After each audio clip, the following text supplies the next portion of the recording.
twist of the knife, turn of the screws, it's all in your mind, and it's fighting you on yourself. The storm is coming. Wow, kid, what you gonna do now? It's your reflection looking back to pull you down. What's up, everybody? Welcome back to week 4 of our Victoris draft series. I gotta say, man, okay, look, so far we have had all of these teams go back to front, left and right. Really, the only team we've seen go consistent is the Hounds. Everyone else is all over the place, whether it be winning, it be losing. Ducks going 0-6 and then winning 3 games straight last week. And as we walk into our second last week of our split, it means that every single little game matters. And no matter how high up you are on the leaderboard, your spot is still not safe. And here, we are missing another little cast member who's currently driving their way as fast as they can over here. It's just going to be me, and it's going to be Salt joining me on the desk and in the cast. How's it going, Salt? It's going pretty well, and I mean, we have a pretty hype matchup coming in to start us off. We got the Wolves taking on the Ducks, and Ducks had an amazing week, 3-0 popping off. And Wolves, didn't perform super well, so this is their comeback week as well. So whose momentum is gonna, take them higher? We'll see in just a little bit. Ooh, boy. Now, look, Salt, I think something really important we need to mention, okay? Before we get into the stats or any of the games, even who's playing, we'll hold that off just for a little bit. We have to talk about this leaderboard. Now, in first place, Hounds have still managed to hold their lead relentlessly at 8-1. The Wolves did take a hard week last week, going 6-3. Hornets at 4-5 in third place. Now, what's super interesting to me is 4th, 5th, and 6th, which is going to be the Rhinos, the Grizzlies, and the Ducks. They're all evenly matched at 3 games won and 6 lost. That 4th place spot is so vital to make it to playoffs, and the fact that all of these teams are neck and neck for this spot just makes every single game these last 2 weeks that much more important. Definitely. And because they're all locked in together, head-to-head's going to be very important, game time's going to be very important. Every little moment counts here. They cannot mess up once. The race is so tight. But at the same time, looking at the top end, right, Hounds, you said 8-1. Their spot isn't even secured just yet.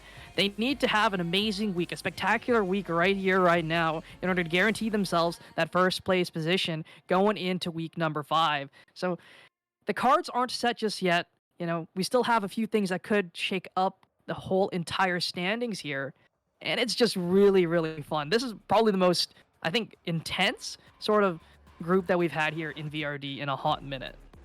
That's right. Look, at the start of the season, we saw some of the teams kind of like being put behind, not doing as well, but they have turned on the gas. And because of that, tonight, we get one of those teams that has found their mojo. I like that word. They found their mojo, their hip-hop, their groove. They've been rolling to it. The Ducks, a team that has won 3 games straight last week after losing the weeks before that, are now facing up against a monumental opponent of the Wolves. After that, we get to see the Hounds, our leaders, playing up against the Rhinos, and to finish off the day, the Grizzlies playing against, once again, the Wolves. Now, before we get into any drafts, like any crazy stuff, how is this first game gonna go, Sol? What are you feeling? Both of these teams are very, very reliant on their bot laners performing, right? The Dallas diff, we saw it on stream last week, right? Had an amazing showing for us there. But Amistan also one of the strongest ADCs that we do have in VRD, and I think it's just a clash between these two. Whoever performs more is really going to be the one that decides how this whole game is going to play out here, right? And usually it's an ADC gap, but I mean, Chaotic and JDK both have been known to perform, but there's a new addition here coming into the Wolves roster. Icy Rain going into the top lane for him, so we'll see how they end up performing tonight with this new addition to their roster. So, with the new addition to the roster, a couple changes. Let's get the predictions out. You and me, first game of the night. What are you feeling, Sol? I gotta give it to the Wolves. They've shown that they can be very consistent, and they end up, generally speaking, beating the teams that they should, right? They are at second place for a reason. They're able to beat majority of the teams below them. They did have a stumble against the Rhinos last week, but for the most part, they do have that consistency, and I'm expecting to see it here tonight. Okay, so you're gonna go Wolves. Look, Ducks have been crazy recently. I've had so much fun watching them come back, win, put on their performances. So I'm gonna give it the Ducks tonight. But look, we can say all we want about what we think's gonna happen. The best thing for us to do is to actually witness what's gonna happen, and the best way to kick that off is through our draft select, which we are just about ready to jump into. Now. Recently, we are on the Worlds patch right now. Yep, this is That World's means patch. that, whatever we're walking into is what's going to be seen in the biggest competition in the world. Have there been any changes in the Worlds patch or anything that you think is significantly stand out as we move into this tournament and our game tonight? So, I've been taking a look at what's been happening in like, Champions Queue and, build paths and all that. Hecarim did get turned down a little bit. He's not as OP as he used to be, but I still think he's, his win rate may not show it, but I still think he's a very strong champion if you build him correctly. I do think the solo queue build is not the way to go. He's not as strong in solo queue anymore, but he is still that competitive monster, right? Fast clear speed, solid ganks, and a really strong level 6, and can perform as that tank role, as that drain tank, just be super tanky. So I expect that to still have some priority here in these competitive games, but Udyr did get touched a little bit. However, I still think he is just not as strong, but still a very solid blind pick because he's still very flexible. You can put him in the top lane, put him in the jungle, and he will still serve his purpose. Man, no, you know who has been the most terrifying recently? So I've been covering a different league back in my home country in Australia. We're playing. I mean, there are professionals playing in this league as well. It's not the pro scene, but after they finish their level, they've come down to play after not getting to Worlds, and every single game is either a pick or a ban for Miss Fortune. I completely agree. She's crazy, man. She's crazy. Whoa, what is that? So, yeah, let's take a look at what's going on. We've been a bit up and around. We've got our lock-ins. It's gonna be Tarek. We got Neela as well, which is not a pick you see that often. Nope. Not at all. It's been a while since we have seen Neela's, and generally speaking, they have not performed very well. But Tarek is going to be one of her best lane partners. He does get the added buff of getting his heal and shield power increased because of having a Neela on his side, and getting that XP buff is going to feel really nice. But Twitch Lulu, they are playing for this bot side. They've locked in a Zac. They're saying, hey, we are going to protect this Twitch. We are going to make sure this Twitch does whatever the hell he wants this entire game, and you are not going to be able to touch him at all. Twitch wants to come through the sewers, get some cheeky attacks. Again, to see Miss Fortune not banned out here leaves a huge opening for the Wolves to pick up possibly the best ADC on the roster right now. Zac, a jungler I don't see too often, but someone who has incredible engage, incredible CC, especially backed up with Lulu. As you were saying, this Twitch is going to be a tough one to kill. On the other hand, Udyr, Neela, Tarek, a very survivable team.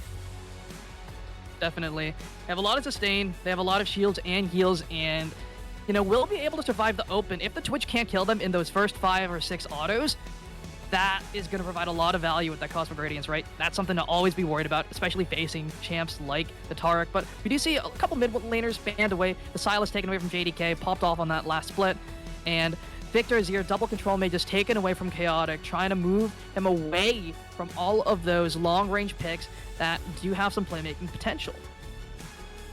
Now, our ban's just finished up as we move to our second round of picks, as Vladimir has been banned out, someone that we did get C-played a little bit and had some significant impact last week.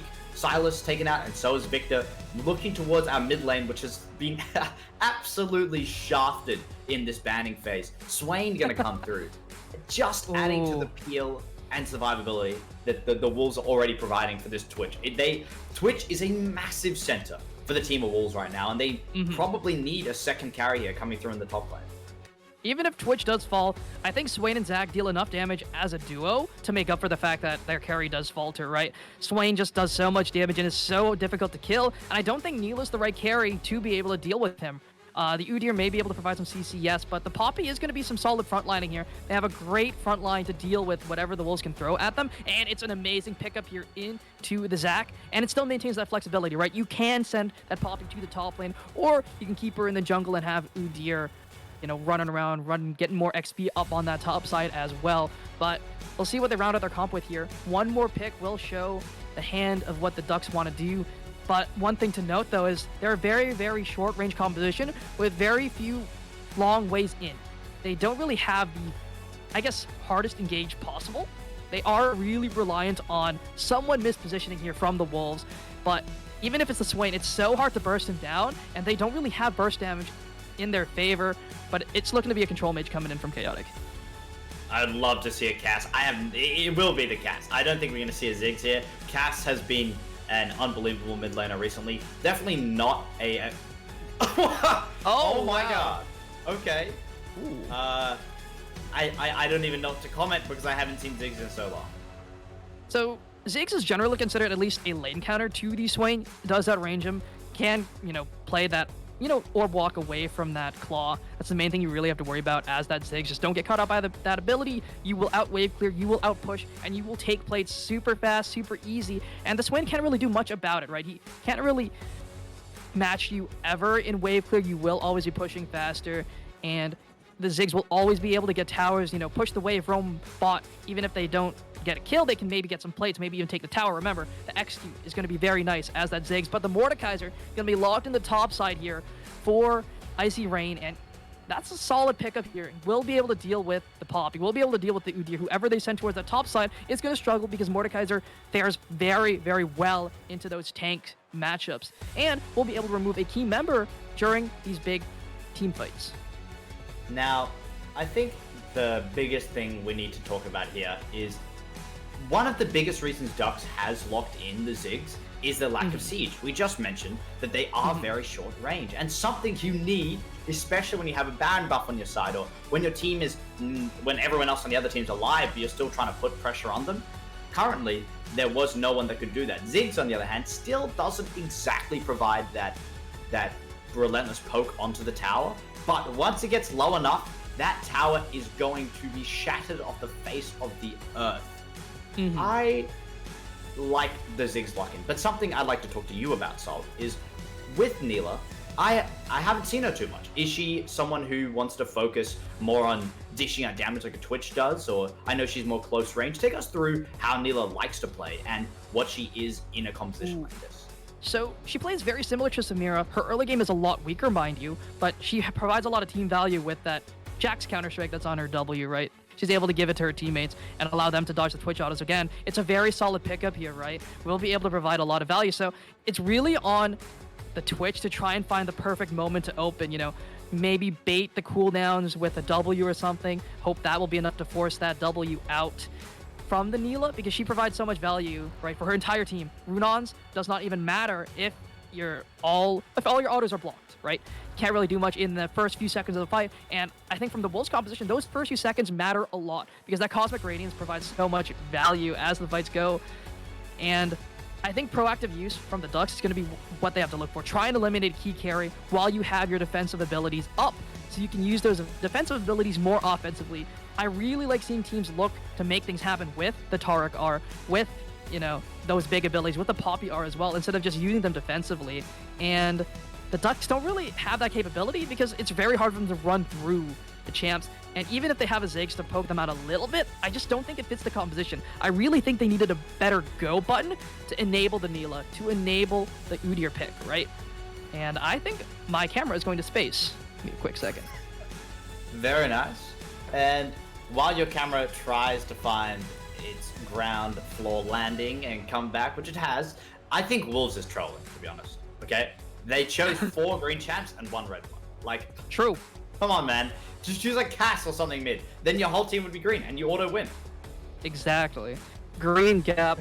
But I do like their composition's very synergistic, right? They have 3 gigantic meatballs, and they have a Lulu to buff them up and buff up a Twitch as well, right? They have very solid range. They're a mid to long range composition, right? With the Swain, they have great just great zone control with that ultimate as long as that's running. And considering the champs they do have, right? Udyr, Poppy, Neela, and Tarek, they have to be running towards that Twitch, towards the Swain, towards that back line, and having to deal with this front line that they have set up themselves, pseudo front line in Swain and Mordekaiser, and true front line in the Zac. It's going to be hard to get to this Twitch, and that's what they really need to be focusing on. Taking down this Twitch, because it's very easy to itemize against 3 AP champs. Just build a Spirit Visage, build a Force of Nature, and you are A-okay. But we do see that this Udyr is actually heading towards that top lane, coming up. And Melly taking that matchup here into Icy Rain. Poppy is going to be sitting in that jungle, which is great, as long as she's there for counter ganks with the Zac to just deny the whole Elastic Slingshot deal. Going to be great. Yeah, and I think the Ducks, compared to what the Wolves have, they may be able to dish out damage with the Mordekaiser and the Swain, but in a responsible, respectful team fight that doesn't go out of control, the Twitch should be the primary damage dealer. Exactly. Yeah, and Mordekaiser's there, Swain is there. Both two pseudo frontlines, as you said, that are also major peel in scenarios of need. Ziggs gets ahead. Mord, bye-bye. Hey, come with me, man. Hey, I'll you're send in you back in Brazil. a little bit. Welcome. No way to the Shadow Realm. No chance. Enjoy your Neela stay. gets ahead. Swain gets pulls. It's going to be really hard to get on top of this Twitch, but if the Twitch is gone in a team fight, Ducks, though lacking range, they can make up for it in pure overall damage if Tara can keep them alive for long enough. Definitely. And one thing I would like to see from Lulu here is actually to opt for the Moonstone build. You know, we do see a lot of Lulus just opting for Shurelias as the cookie cutter build, but having that innate sustain, feel really good because you don't really have to worry about running away all that much when you should have Mordekaiser and Swain both with Rylai's in that front line, denying that space, so you don't have to worry about that speed up. You just want to be keeping your teammates alive, making sure they are able to stay sustained up against, against the Tarek and the Neela, who do have pretty solid sustain as fights do go on. So we'll see if they're able to make that work here. That's right. And on that note, we still have to let our teams do that little discussion, little talking. Our spectator delay going to just roll through. So we will jump to a brief break for just a moment before we have to skedaddle down to the Rift. Stay tuned, get comfortable, get some food. We'll see you guys in just a moment for our first game of the night.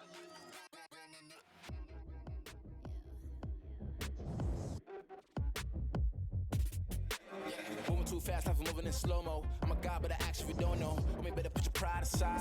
I'm a Benz, get more like a Volvo. Your best stuff looks like my words. Synapses, fire, and burst. Got the whole crew with me, about to do damage. You know we ain't average. I ain't gonna say this again, but it's in my time. Better look in my eyes. I'm a genius in the skies with my heart on my sleeve. You can force to oblige to a king in his prime. Everybody got a line. Sit back with the stars in line. I finesse like my life on the nine. Was a diamond in the rough, and now I shine.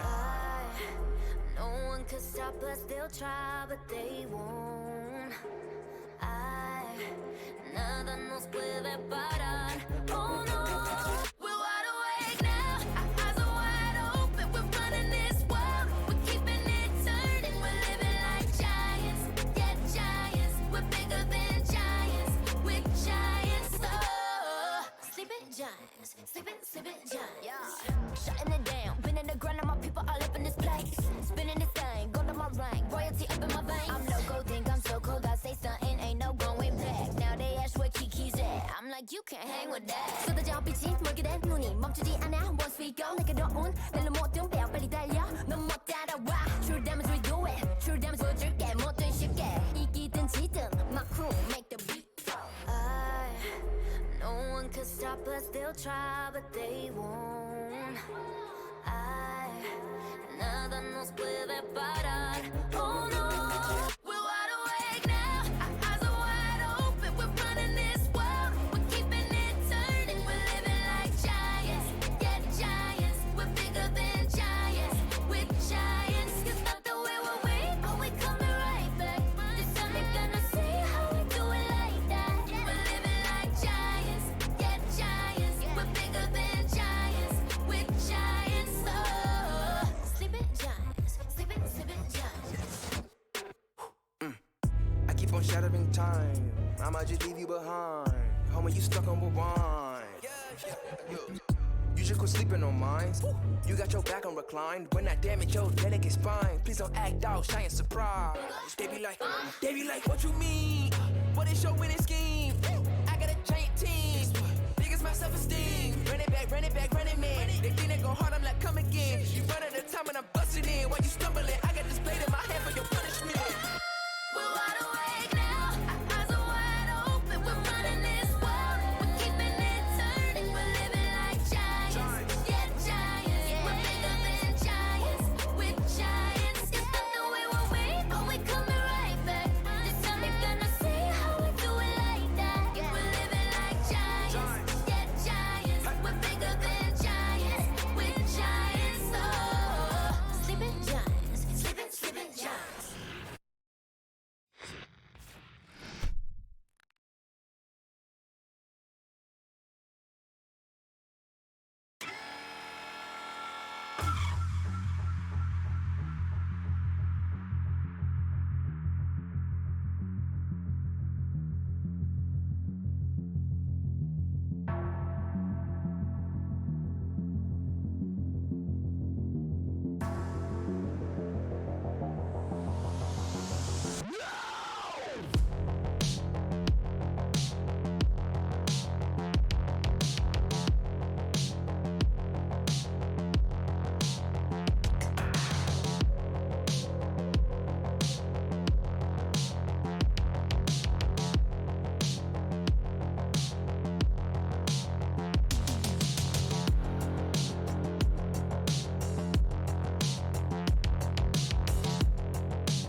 Oh, and we've come.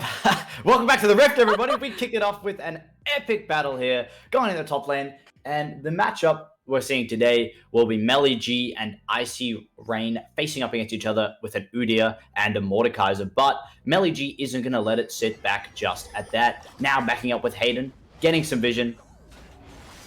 Not getting some vision, actually just sitting, waiting, relaxing, getting an evade, and just backing off it. There it is. Yeah, there it is. Cool, okay. Last second ward, but it is gonna, they're gonna know where each other's starting at the most part. We know that he's not starting the top side, and he's pathing. Oh, looking like he's pathing towards that blue side here, but we do see that. I do think Melly's actually going the AD Udyr build. Press the attack generally means you are going for that attack speed. You're going for that whole not tiger stance anymore. Sorry, that's the bear stance now. It's funny, really is. But Poppy, pathing, positioning up towards this top side. And we might be able to catch this Tarek and Neela not leashing on that ward if they walk up for it a little bit. And they are going to see that. So now they know that this Poppy is starting on this top side because of the anti-leash. Yeah. Now, Big Smite going to come down, blue buff off, and Udyr was standing in the bush up the top, just looking for a cheeky little cheese. Nothing really went down. So let's take a closer look at our bot lane here. It's a Twitch and a Lulu facing up against a Neela and a Tarek. Salt, how do you expect this beginning matchup to go, at least in the laning phase? So I really expect this Tarek to fish for those E's, get those stuns going, and maybe make something happen off of that. But for the most part, I expect it to be a whole lot of nothing. Neela, not the strongest early game champ in the world. Same with the Twitch. Same with the Lulu, right? I think Lulu will have a little bit more lane presence poke-wise, but apart from that, there's just not really much to see. Both these laners don't really want to be doing much. They just want to get to their items, get strong, and make things happen after that point. But I think a lot of these lanes are actually just, we don't really want to do anything. We just want to chill out here. But we see Melly G going for a trade on the top side. Yeah, that's going to happen quite a bit. The top lane, not too much damage is expected to be dished out here until either player at least... Melly G has another spike at 4, while Icy Rain looking to get the spike at 6. And the Mordekaiser Death Realm is definitely a game changer, more for the fact that ganks become much more difficult to pull off if that level 6 is achieved. You just take them out of the fight. Yeah, hey, you're mine now. It's a 1v1. If I'm stronger than you, I automatically win. We do see a great ward placed by Amistan. They're going to spot out Hayden down this bot side. No, he's pathing towards this bottom scuttle, looking to try and grab that one up. And JDK is going to play a little aggressive here. Get a nice trade off. I thought this was really interesting as well. Twitch has started off with a cull as first item rather than something to buy after a first back or it's anything.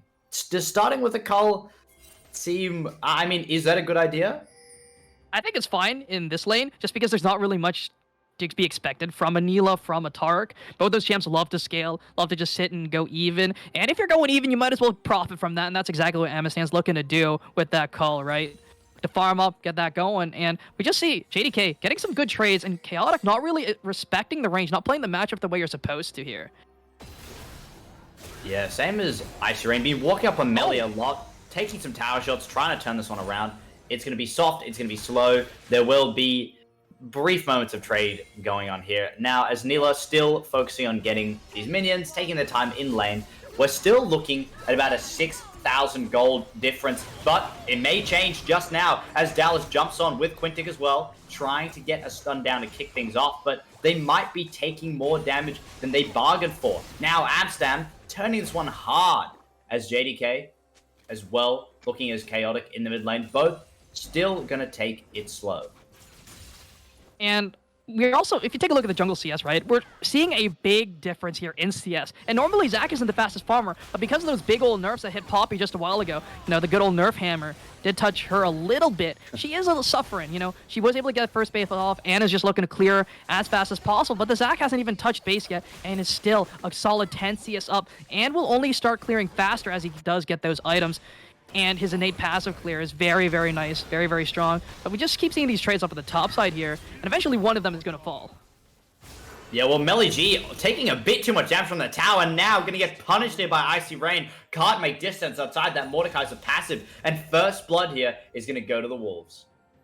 And, that's just Melly not really respecting the tower range, right? Again, getting caught by the claw, getting pulled back into tower range once again, and that's Mordekaiser's main shtick here against the Udyr, right? Not gonna be able to play that far up, but and doesn't have the greatest wave clear against this champ. So just chill back, get the pullback, and maybe look for a trade when that happens. And if you're falling into tower during that trade back, it's going to feel really bad, and Melly got punished for it.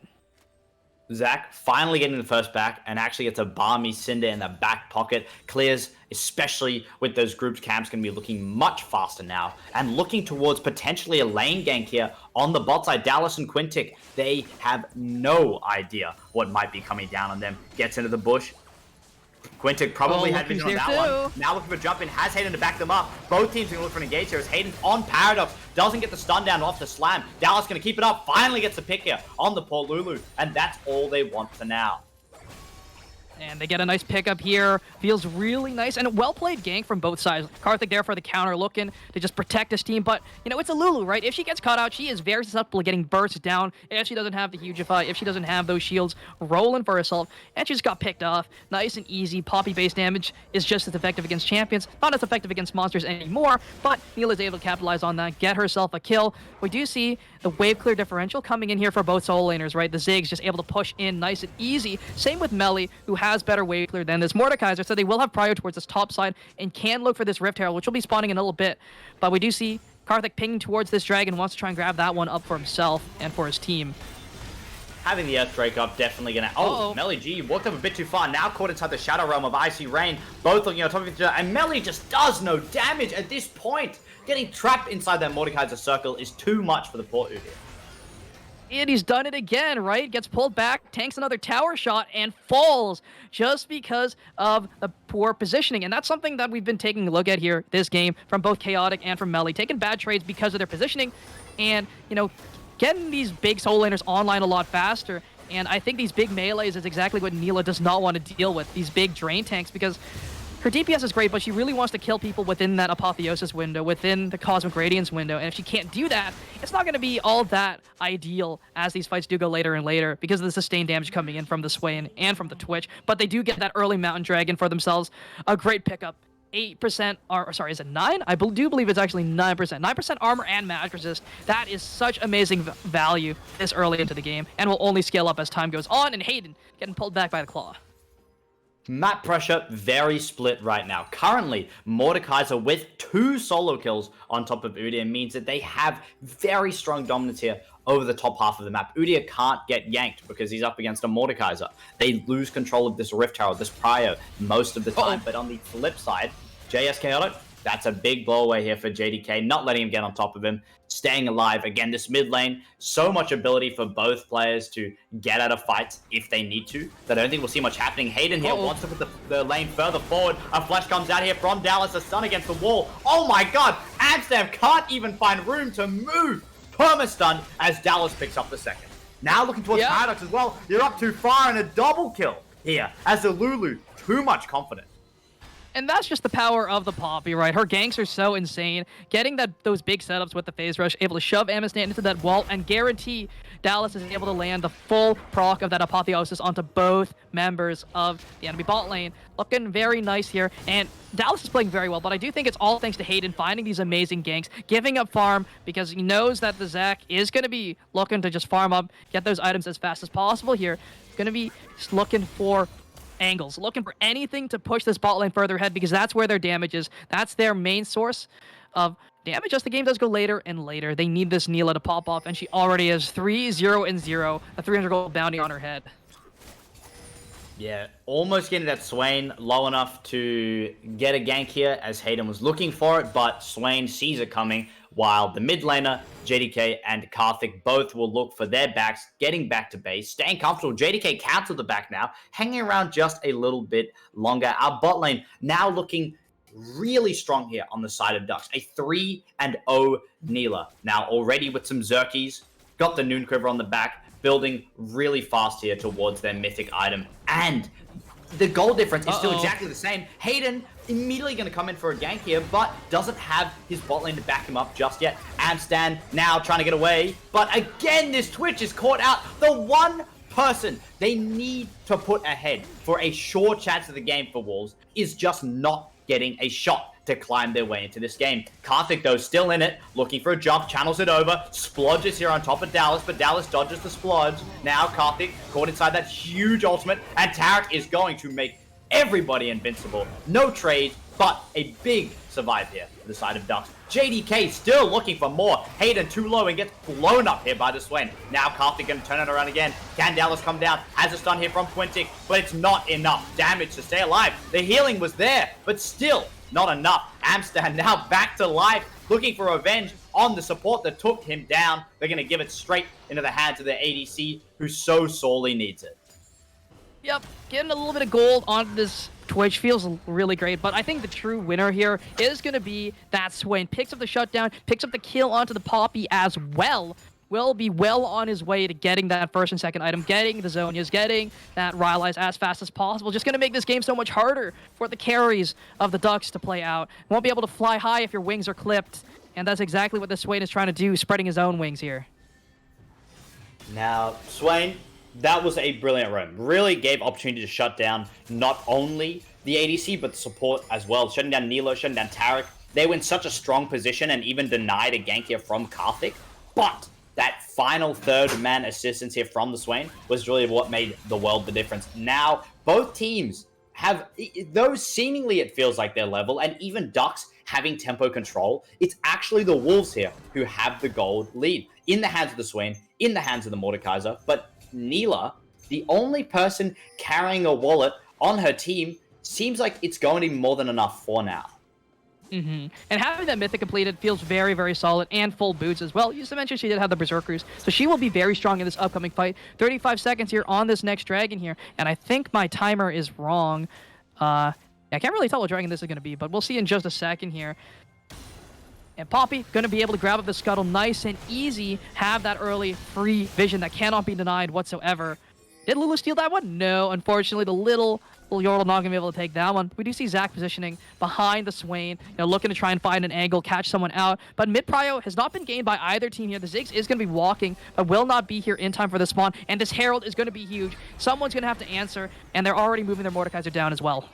Yep, Herald to kick off this dragon as now it comes down. Chaotic, can they deal with it by themselves? The bot pro is still so clear here from Duck. Dallas. Now looking at a 4-man bot lane, Twitch still sitting there. And now up in the front, it's Dallas and Neela with those close range attacks. Shots firing in from the Ziggs, and the ADC now flaying their whip around at the enemy. JDK, that's a lot of tankiness, but it's not enough. Now Karthik's trying to turn it back around. Shut down on the Neela. Now looking towards Amsterdam again. Both ADCs are out of the fight. Icy Rain is everywhere, slamming the mace down, shattering the earth, just healing, shielding time and time again. They cannot take Icy Rain down, no matter how many slams. With the backup of Karthik on the line, it looks like we get to see the Wolves take this Hextech Dragon. And they burned all their resources trying to take down JDK, trying to take down Amistan, but really, the carry in the game is Icy Rain on this Mordekaiser, just walking through everyone like it's no one's business. That passive just providing so much value, giving him that Omnivan from Leeching Leer, solely keeping him alive throughout the entirety of that fight. He went down to 25%, but it did not matter because he was constantly healing up in the middle of the entire team. Swain was doing as much as he could in the early fight. The Poppy ultimate was great, forced away the Mordekaiser, but it just was not enough. And it was scary. It was looking kind of rough, but Icy Rain showing their face and was able to deal as much damage as possible, providing optimal DPS. Man, that was brutal. And something as well, in that fight, we actually didn't see Dallas use their flash.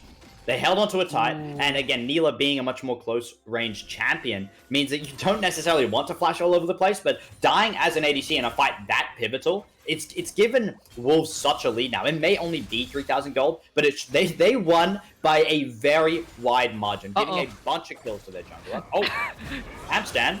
Well, what are you doing, mate? Karthik coming in. Amstan gonna get stunned out, maybe a bit too far. It's a 3v2 here in the bot lane. Now Lulu comes up to keep the ADC alive. The wild growth isn't gonna be enough. Now gonna jump back in again on Dallas. The shield bow has been popped. As the teleport comes through, they need more support. It's cancelled. Now they can't come down, and they're gonna be able to get the triple kill here on the bot lane. What a teleport cancel, and what a triple kill here for Dallas as they finish off these Zac slimes. It's Dallas versus the world, baby, and he's popping off this game. Had enough of his team not having a great time when he wasn't there in weeks 1 and week 2. Week 3, he shows up. Week 4, he's showing up already, but they're trying to make a play on JDK. Can they find the kill? Almost get it. Ziggs bomb comes flying down.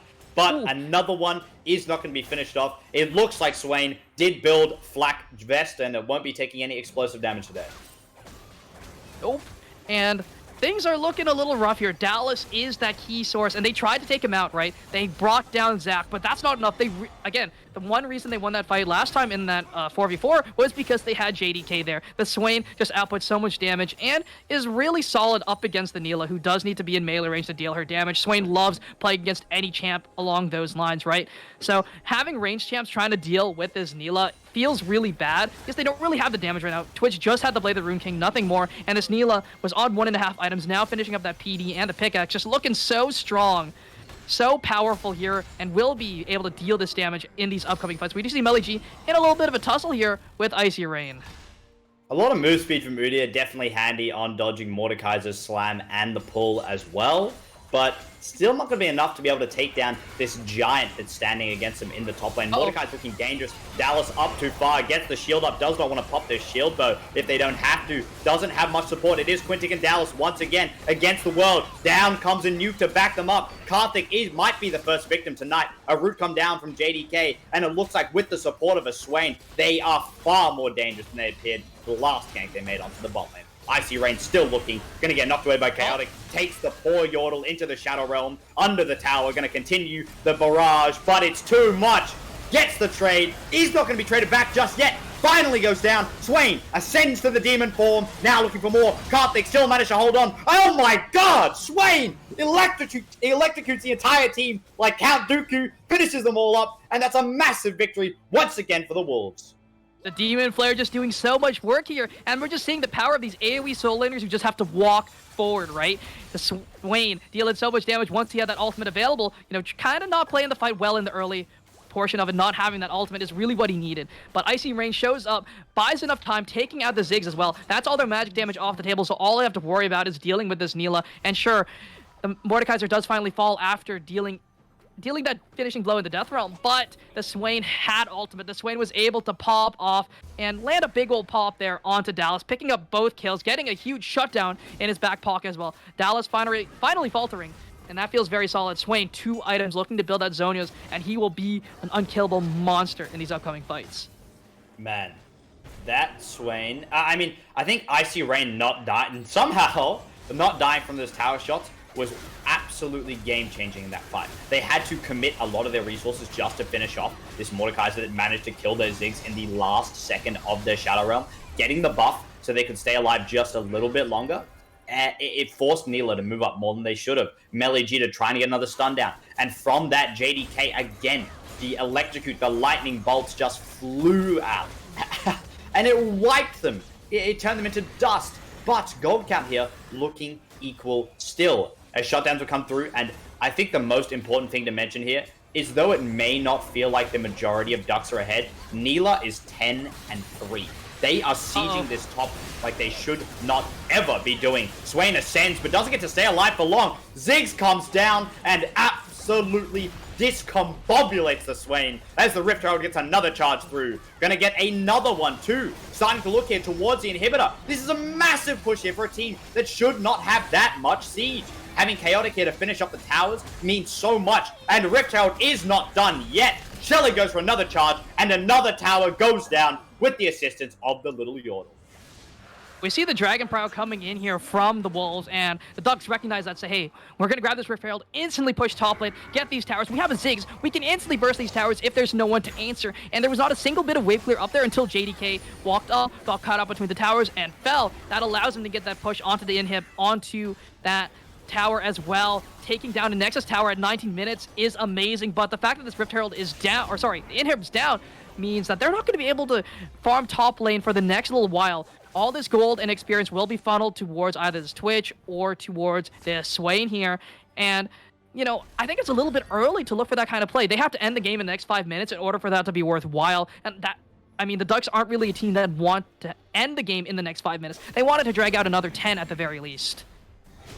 Now Neela already sitting on top of 3 core items completed. The Shield Bow, the Infinity Edge, and the Phantom Dancer. Neela is going to be dancing around like a ballet professional. It's going to be unbelievable. I mean, now that they're this strong, it's kind of up to the rest of the team to kind of find their footing in the game too. Because really, all Chaotic's done is try to shut down this Swain and absolutely close out towers. But to finish this game, they're going to need a little bit more than that. That was an incredible siege, but maybe the Baron buff is all they need to try and close this out. I mean, Salt, what exactly does the Wolves need? What exactly do the Wolves need to do to try and find their footing in this game and bring it back? Is it a shutdown? Is it stealing Baron? I mean, they've lost so many inhibitors, so many towers already. They are down in towers, but they're only 1k down, and that gold lead will just be negated by the inhib being down, right? XP, gold, into the back pocket of the Switch constantly. They will not be able to catch top lanes for the next little bit, and they need to try and get this Baron with this pressure, right? Top lane is always pushing in, so the Ducks need to get this Baron, so it is going to be up to Karthik to try and find a steal or find a pick, right? Taking down this Neela, the rest of the team has no... They just don't have footing. They have nothing in their back pocket. They need to keep this Neela alive, but if that pick is found, and they may just be looking to try and burger flip a Baron here. They know Karthik's up. They know Karthik has E and Flash, so this is not an ideal play here.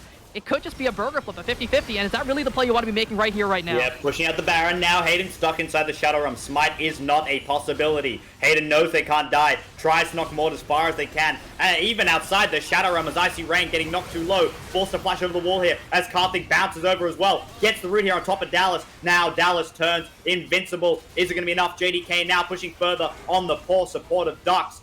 They make room, but they don't benefit anything from that fight, if not wasting more of their own time. They may be able to get that bot tier 2, but I don't think that's really worthwhile.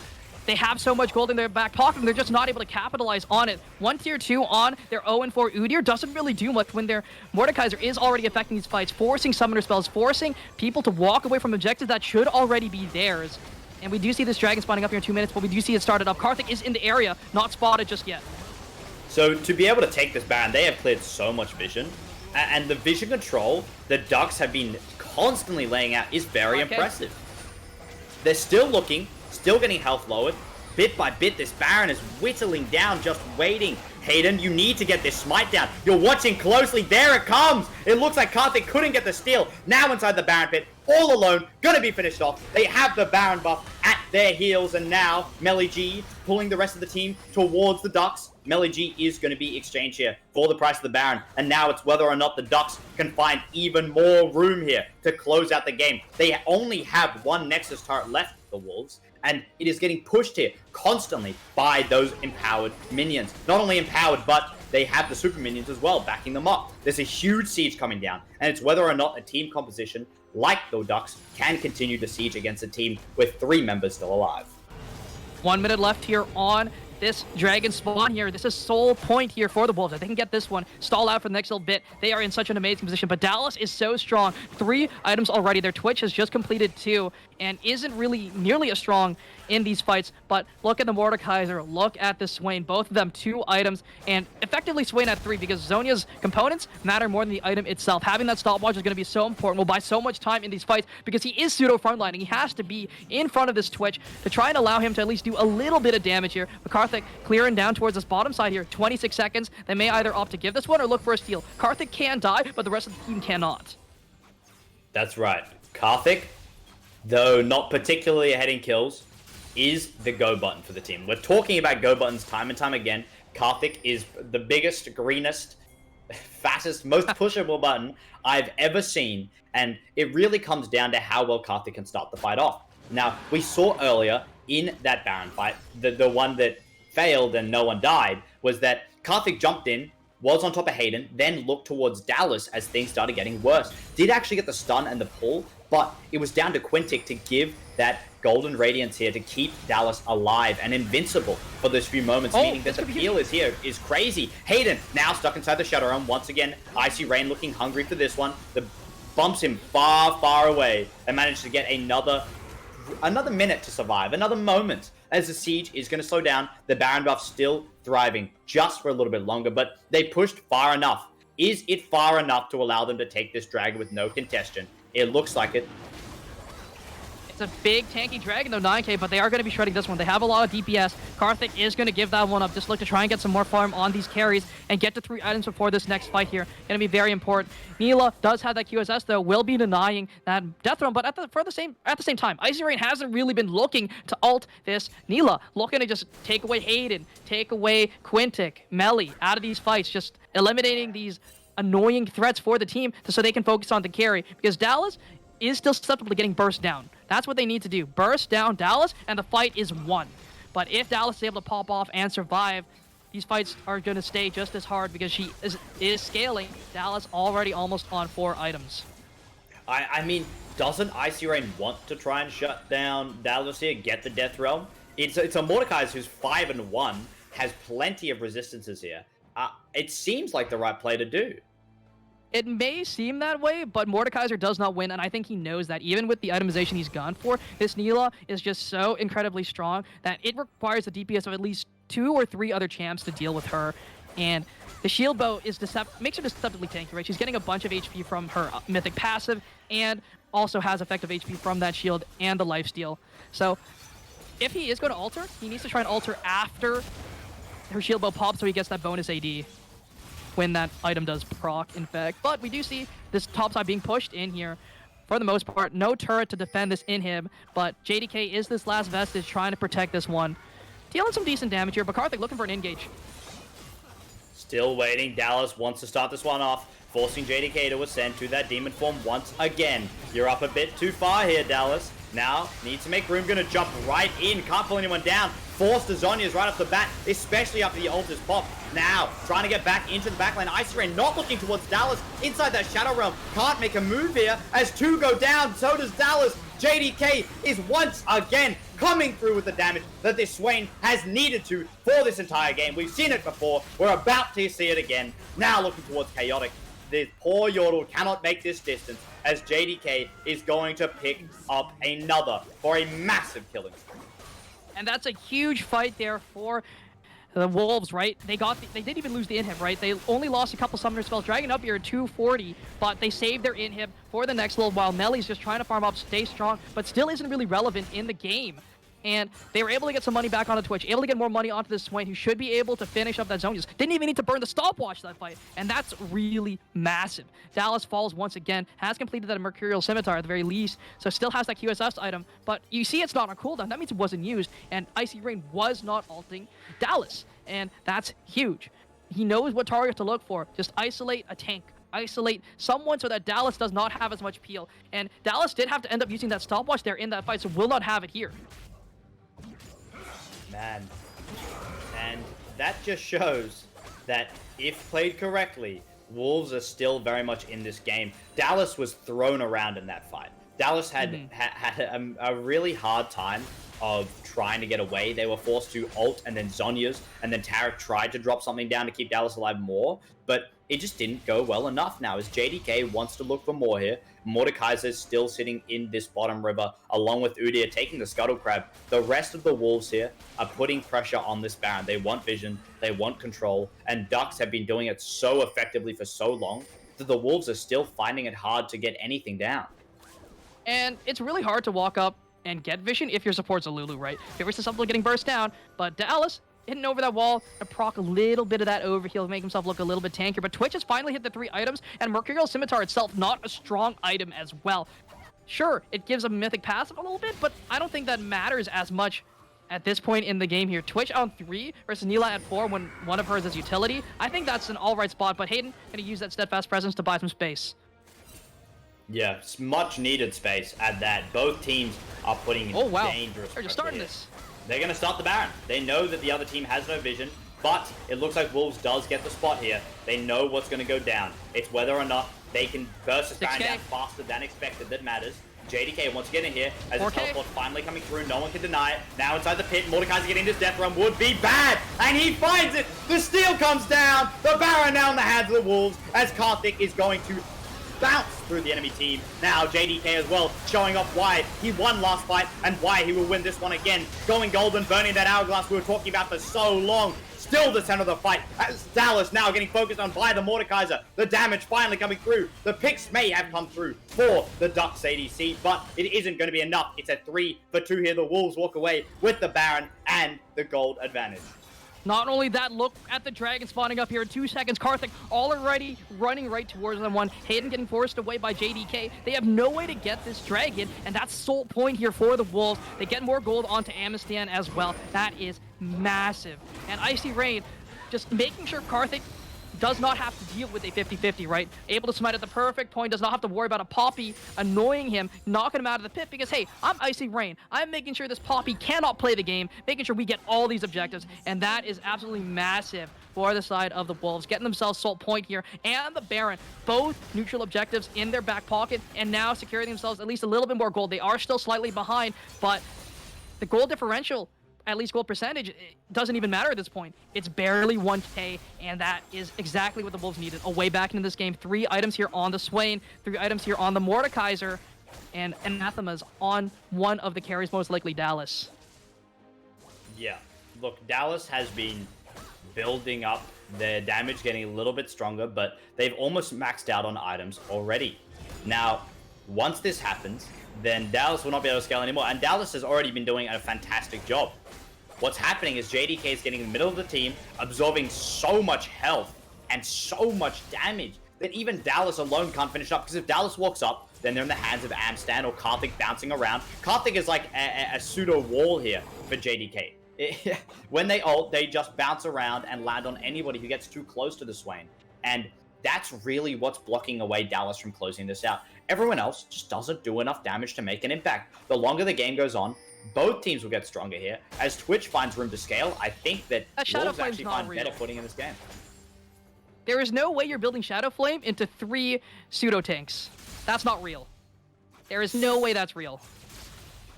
No Void stuff yet either, man. Like, please. Exactly. That 20 MR has already been, or that 20 max Magic Defense has already been outscaled at this point in the game. Purely by base stats alone. So that's not ideal, to say the least. The solo lane is just not really performing here on the side of the Ducks, unfortunately. But it is on the Dallas differential. Melly might be caught. Melly, look at that. Look, there's nothing to talk about here. Absolutely caught out. Amstan getting another pick here, which is massive.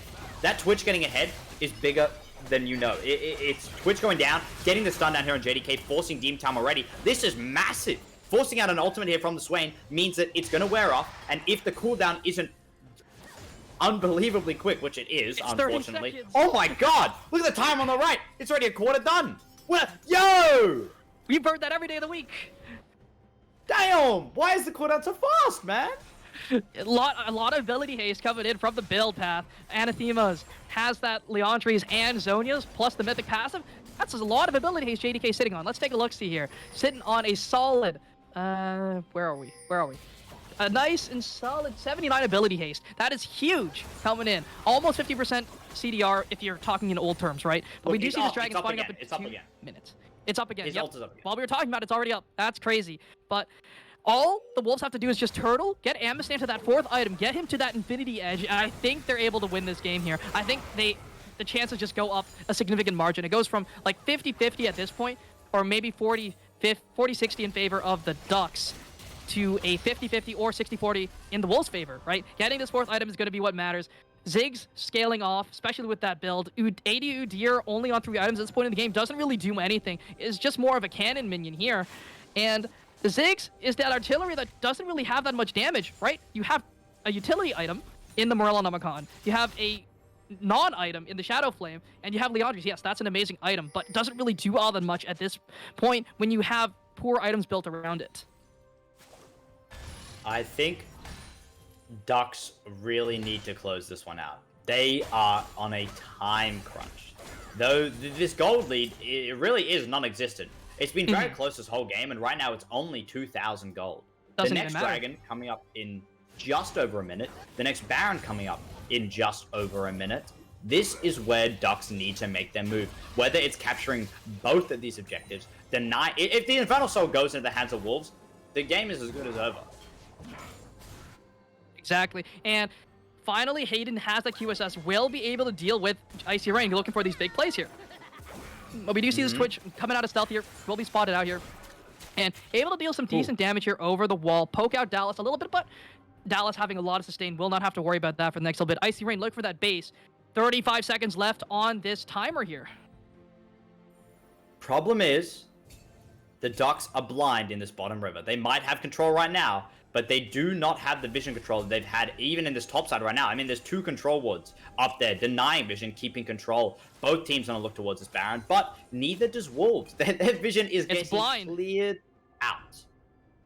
It's a blind fight from both sides here. Karthik going to be walking over that ward deep in his own jungle, but Dragon spotting up here in 5 seconds. They might just look for a turn and burn here. Look to 50-50 this one. Karthik trying to get escorted his way into this fight, but they are going to be spotted out here. 10k on the Dragon. It's burning down fast and furious. Karthik has to try and find something, but he's not there in time. It's going to be Terrace who finds that one.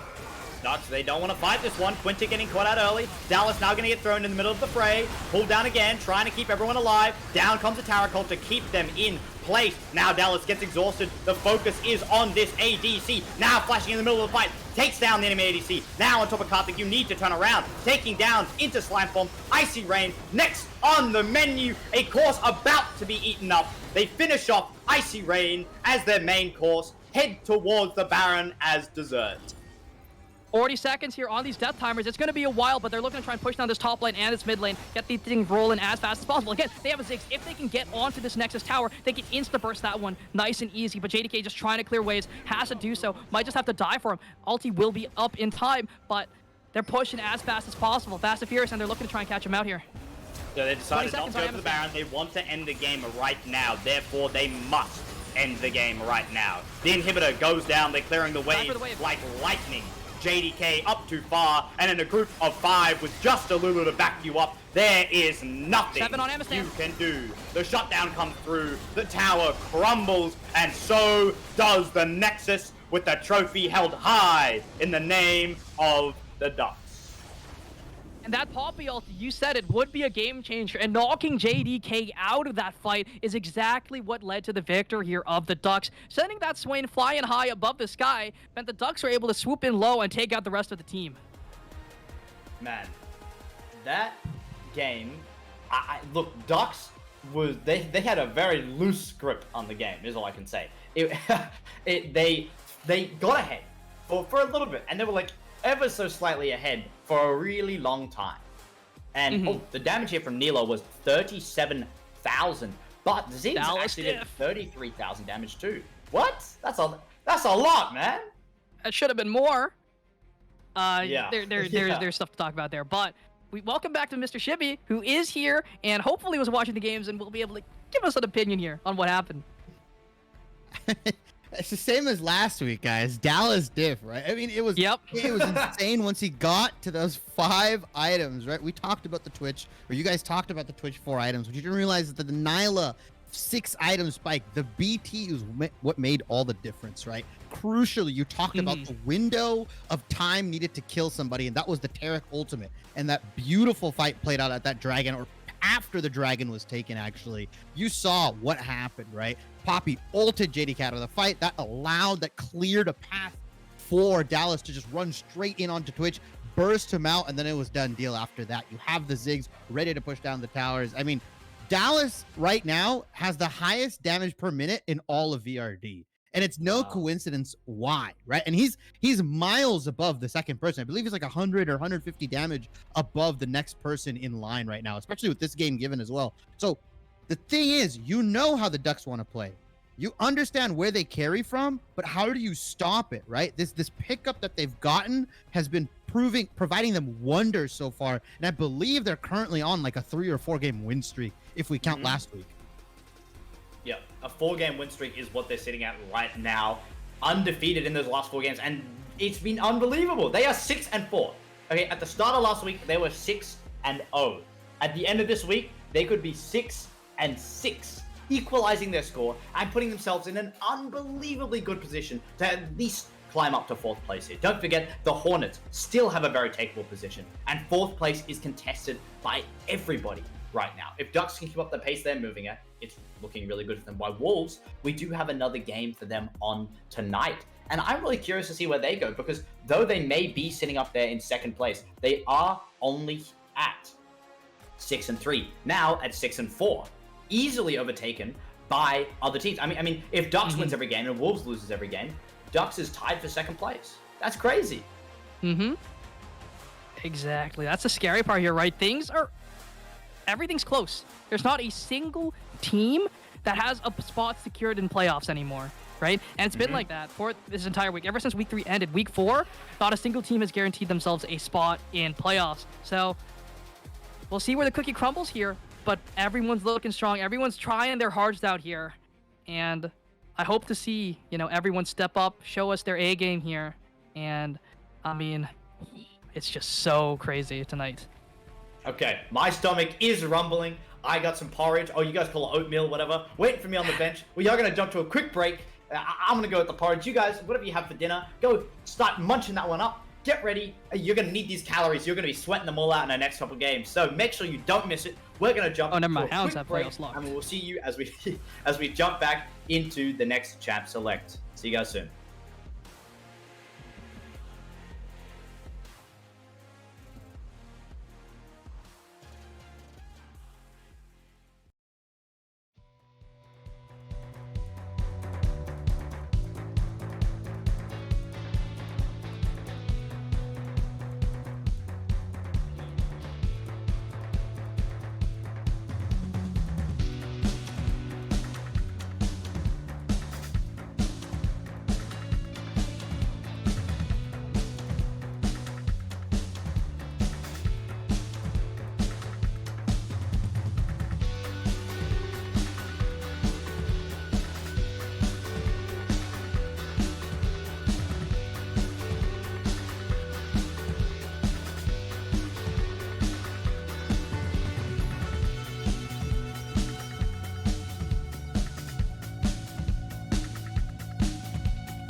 Hello, everyone. How are we doing? We're getting things rolling here for game number 2 of the night. Hounds on the blue side and Rhinos on the red. We'll see how things roll here. And we see some solo lane bans already taken off the table for the Hounds, taking away the Veigar and the Jax. On the other side of the table, though, ADCs galore. Misfortune and Senna off the table. Will Juanito's Soul's Jhin finally be banned? Nope, because he hasn't practiced it apparently. But I still want to see that. And Shibby is ascended to a new realm. Oh yeah, am I going? Am my camera going crazy right now? Oh, You have ascended. beautiful.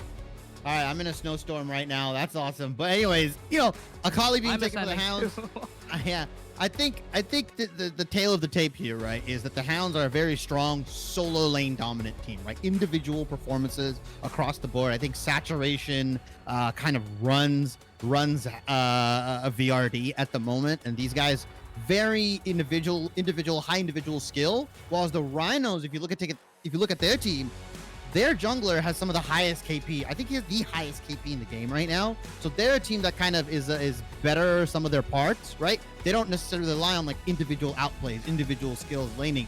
They play really well together when everybody's involved. So that's why stylistically, this is a very interesting matchup. Although the Rhinos are sort of tied, I believe, for third place, right? There's a 3-way tie for third, and Hounds have kind of securely locked in first.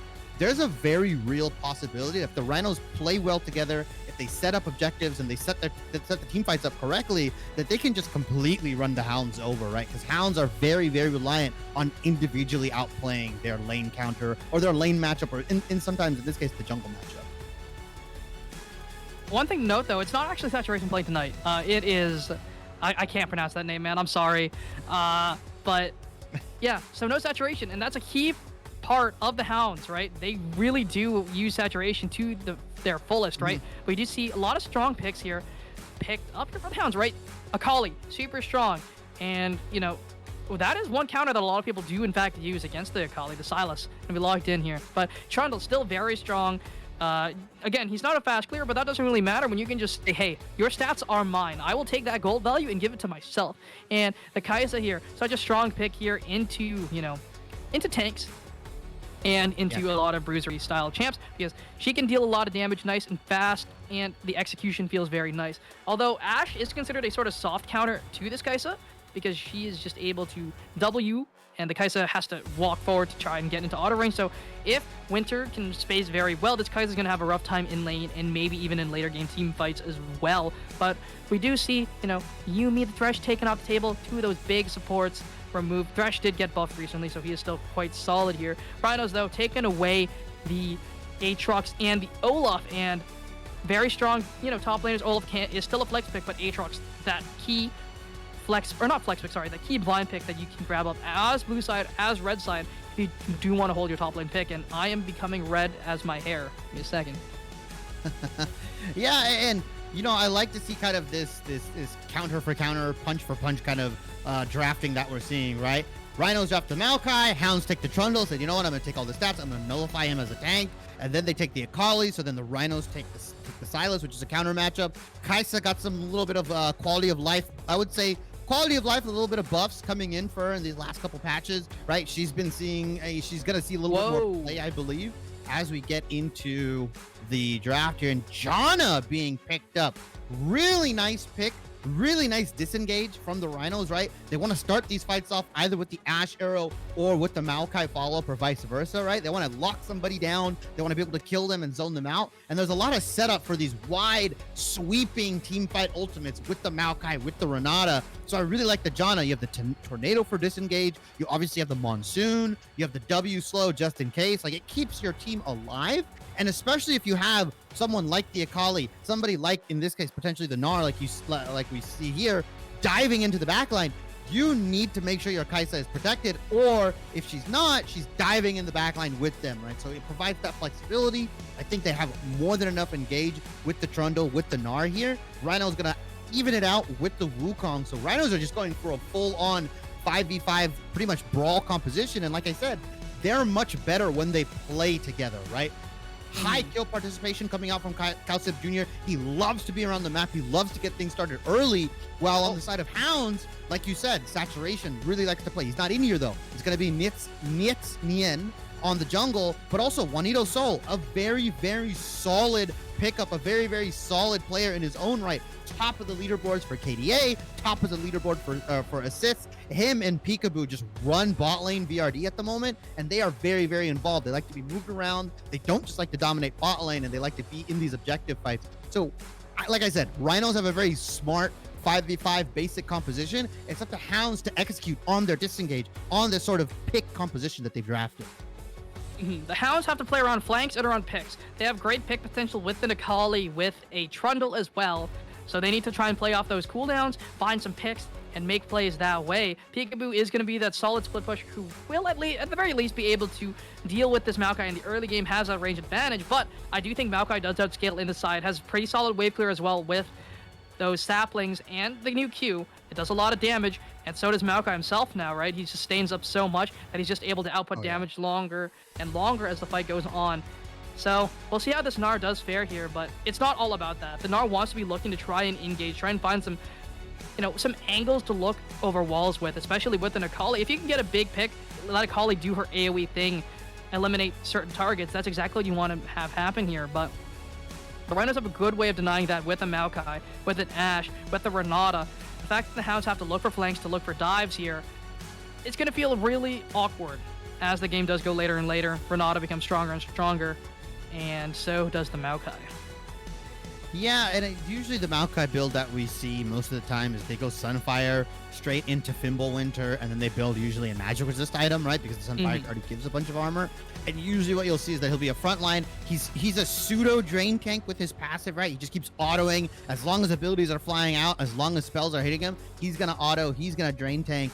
But actually, it looks like we're going to see Maokai in the jungle, and it looks like Wukong in the top lane based off of what I'm seeing here.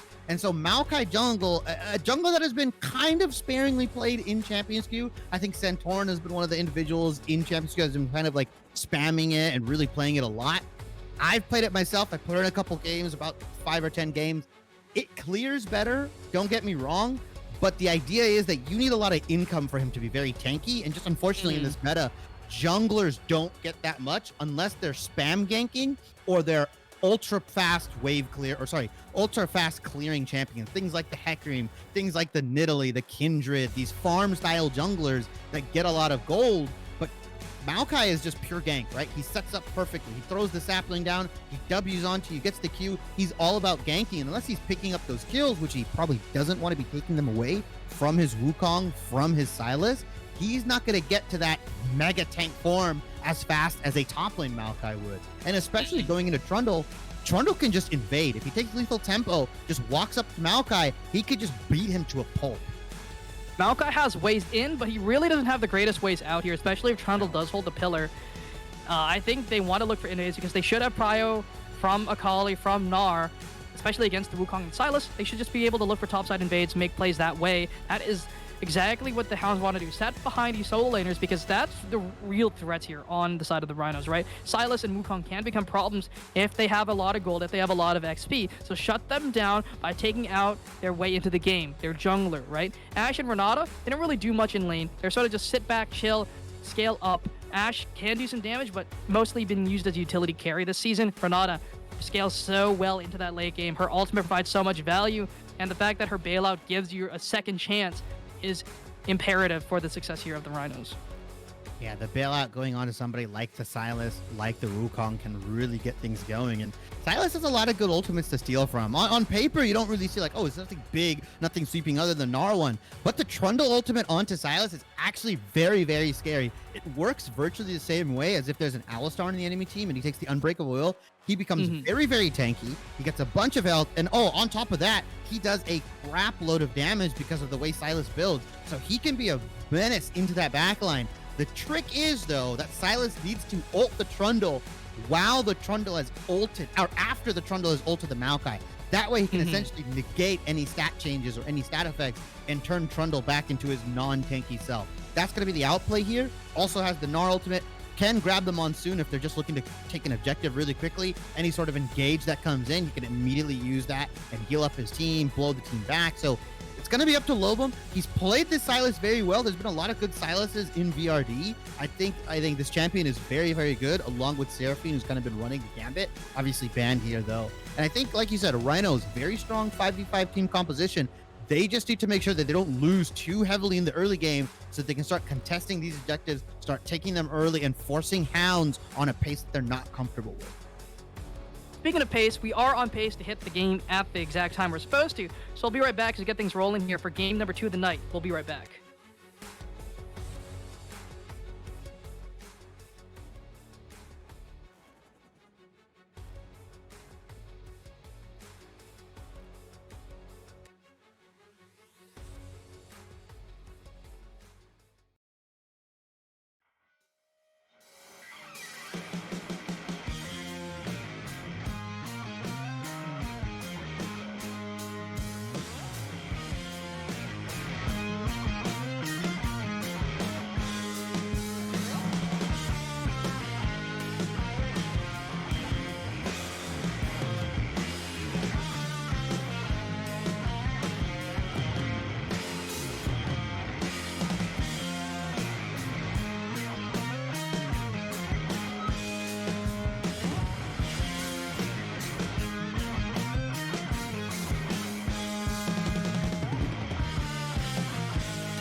Hello, everyone. How are we doing tonight for game number 2 of the night? And we have Mr. Shibby back as our color caster for the night. We do see a little bit of an invade happening here on the top side of the map, looking to maybe blow a flash because Wukong has a lot of ways in, not too many ways out, especially level 1. But do you see them walking forward here? Oh, he gets hit by the beautiful Nado's gonna land. The boomerang's gonna go wide, but I don't think that matters because Akali's gonna grab first blood. A knife to the throat. The Wukong goes down, and that's beautiful. That's a dark seal, nice and easy for the Sakali going back into lane. Yeah. Oh, actually picking up the an amp tome. Instead? I don't mind That's that. I think that's too. nice. Yeah, getting that extra ability power in, just swinging those trades just a little bit more into your favor, really nice. Yeah, I mean, yeah, like you said, The Darksteel would have been cool too, gives you health and AP, but I think just getting that raw AP, especially into Silas early, whose main goal is to just trade super heavy into you early, burn your pots, and then come back. I really like that. Really nice NATO placement from Mint Peekaboo here, right, on the Janna, right? Still a playmaker, even if he is on something like the Janna. Like he said, one of the highest assists in the game. This bot lane of Juanito Sol and Peekaboo have been a staple for the Hound's success. And even without saturation in the jungle, they were able to take their first game here. They've locked in their playoff spot. The worst they can possibly finish is third. I definitely think these guys, though, want to secure the first seed. Yep, and, Dragneel taking the worst end of the trade there. Did have to start that E, though, so won't have that wave clear. Silas will be able to get that push early. Oh, we do see some decent trading up on the top side as well. Yeah, and kind of the tail here is that the Hounds really want to get their bot lane and Akali going, right? This Gnar is in a counter matchup. He's going to be completely fine going into the Wukong. You don't want to pay him too much attention unless he's getting hard focused by Cowstep Jr. Again, a jungler that likes to start things early, that likes to get on the map, has the most kill participation in VRD. So that screams, how he likes to play. He's always in everything. He's never away from his team, which can kind of be your downfall if you're a jungler. If you're not farming efficiently, if your camps are getting taken away, you'll notice that you're kind of lower in gold than everybody else. But if you can get his team going, if you can get Lobum and Apatio here, as the Ashe Renato lane is just simply there to, keep the push, keep the lane honest. Ashe is a very honest champion, and she keeps the lane very honest, right? She doesn't really give too much. She doesn't really have a lot of kill pressure, but she's not going to die. As we see some trading, though, in the mid lane. Big trade in the mid lane. Shuriken Toss is going to land. One more auto will do it. The flex of the mastery's there, and the flash out will bring Metro to safety as he gets the solo bolo. That little bit of AP was enough to grab that kill. That's the Amp Tome. That's the Amp Tome kill Yes, right sir. there, right? Uh-oh, Niendo exactly doing what we told him to, right? Invading onto Cowstep, trying to get something done. Gets the scrying orb, though, and he's going to be completely fine, but he's going to secure this Rip Kill for free. Wait a minute. Metro in a little bit of trouble here. Might not have the electric cooldown available, but Lobum just TPs back to lane and instantly gets chucked. A handshake does land on the peak, who's trying to run out to safety. Level 3 has been hit. The flash forward will get himself to safety. Winter is not going to flash forward in response, but Peekaboo gets out at the very least. But walk away from that one. Yeah, Winter and Solo Bomber here. And Renata, another champion in VRD, right, Salt? That's been very, very strong. Handshakes galore. Like what this champion can do, how she can turn around fights. Oh my goodness. And kind of wait a minute, Lobum. Oh, Lobum's going in for the play here. Will it be a solo goal to shut down? But Akali will be able to get the kill in return, so it is going to be a pickup at the very least. But Cowstep going under the tower here, taking a little bit of damage, but Dracanis very low. No Mega available to flash forward. Apathio? And flash in response. Apathio will not falter, will stay alive, but is down a lot of CS and does not even get a kill. Next Winter and Solo Bomber still have the priority in the lane here. Crucially, Peekaboo blew the heal. Wait a minute, Neon's here, though. Neon's here though, but everyone has flash. NATO not going to land, but the bailout has already been used onto Winter. He's trying to run for the hills. Already been popped. They just have to walk away. Not even worry about that. Winter grabs it, but Apathio taking so much damage. Flash forward from the Maokai. Can they find the kill? Dracanis will not be able to trade it back, but it was so unbelievably close.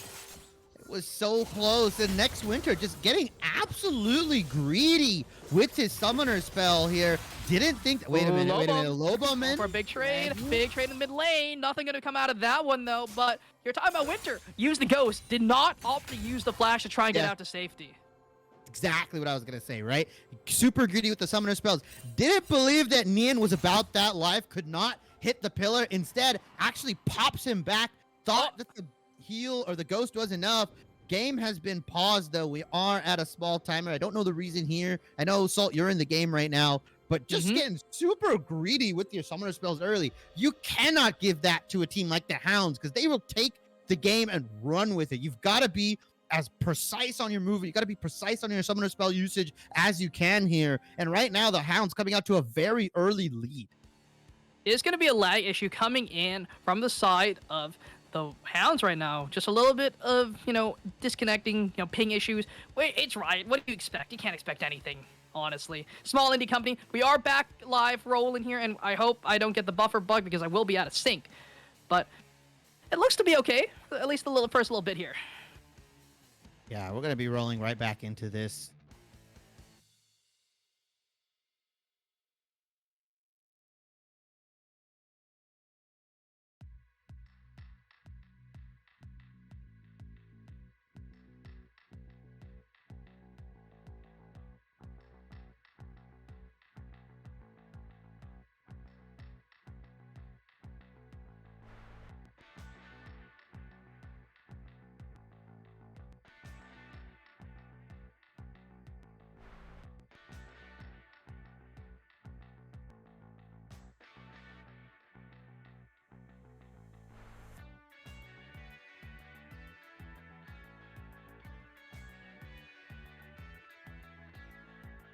Hello, everyone. We are back and rolling. 4 kills to 2. You know, if there were assists counted there, 420 rolling here for both sides here. Hounds looking really solid so far. 3 kills onto Metro.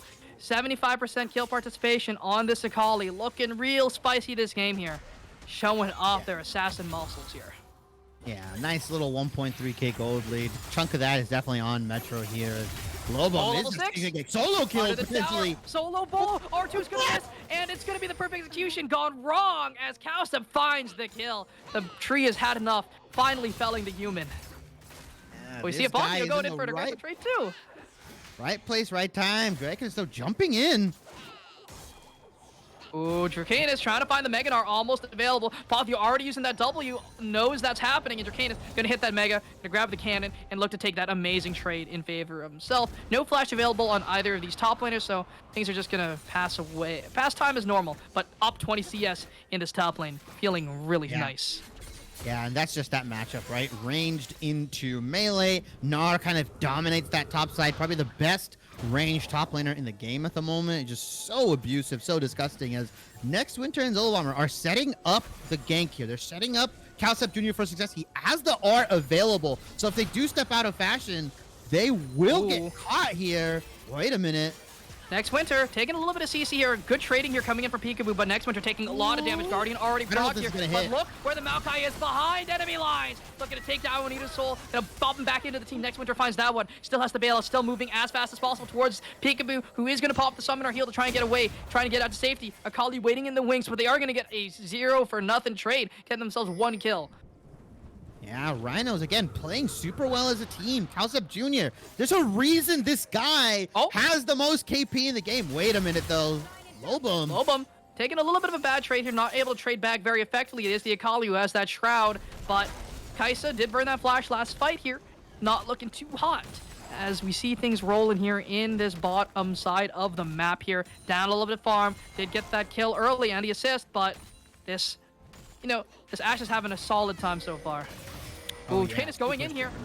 Is the clone available? That's the real question here. Is going to be able to use that one, but into the wall he goes, taking so much damage. The pillar is there as well. The Cyclone buying some time, but Knight is going to take that kill, and Dragneil diving under. The bailout is there. He's not going to be able to find the kill because the bailout gets Maokai out to safety. Got to pay your taxes to the Chem Baroness as Zolo Bomber keeps their jungler alive. Oh my god, really nice bailout coming out from Zolo Bomber here. Metro had the right idea, dive the bot side here, dive them under the turret. He's got so much damage on this Akali. Double Amp Tome and the Blasting Wand. Hands over another kill. The man went from 2-0 to 3-3 in a matter of minutes. And you don't like to see that if you're on the Hounds team. Giving all that gold back, giving that lead back over to the members of Cowstep Jr. and Next Winter. Now, don't get me wrong, it is a Maokai. He is just a tank. He's 3-0-1. But if he can stay ahead of the damage curve that is Metro, Dragneil, and Juanito Soul, he will be nigh unkillable as the dragon is being started up by the Hounds here.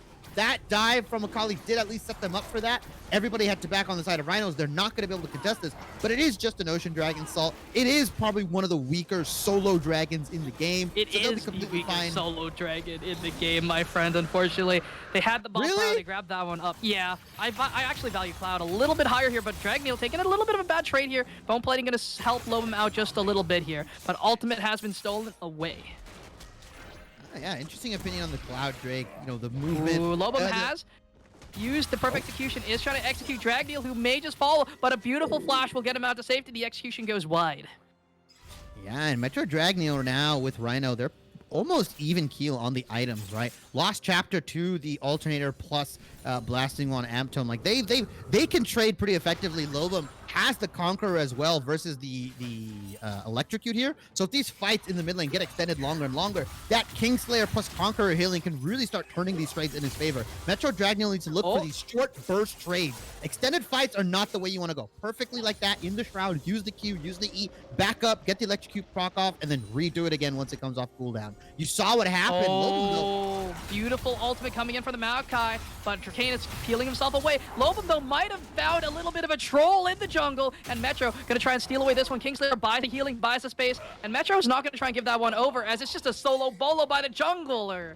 Jungle gap coming forward, and we do see that Cowstep is hovering in this top side, but not going to look for too much else. They weren't able to take down the Gnar, but were able to burn a flash at the very least.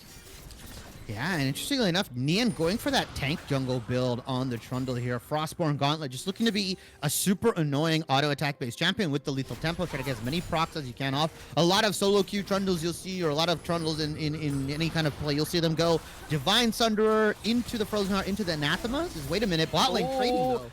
A lot of damage. And we need to trying to stay alive, trying to fight back, but the slows are just too much here coming in. Ooh. Arrow is going to land as well. The cleanse is there to get him out to safety. Onto the tower. One more auto would have done it, and the bailout was available, I do believe, so they aren't going to flash forward and try and confirm that one. Yeah, it was up. They should have just flashed forward. But Metro sitting on a ward here, waiting in the wings, but Cowstep is there as well, looking for a lane gank, potentially a dive. They have ways to reset this aggro. Can they make it work? Have they seen Cowstep? I don't think they saw him yet. They're looking for Metro. They're looking for Metro. The exhaust is down. Trying to find something, but a beautiful hostile takeover forces Metro into the back of the team. Trying to run away with the persecution. Flash forward from Lobum, but the knock up from the pillar is too much. The bailout is there. Will buy Lobum some space, but all they have to do is walk away. They cannot confirm a kill, and they are going to get another one over to Akali as well. Oh, and that's just Lobum feeling himself a little bit too much. They thought they could confirm some of the kills either onto Juanito. The wall here, trying to find the return damage there, but the Canis has found Mini once more, looking to just proc that hyper over and over and over again.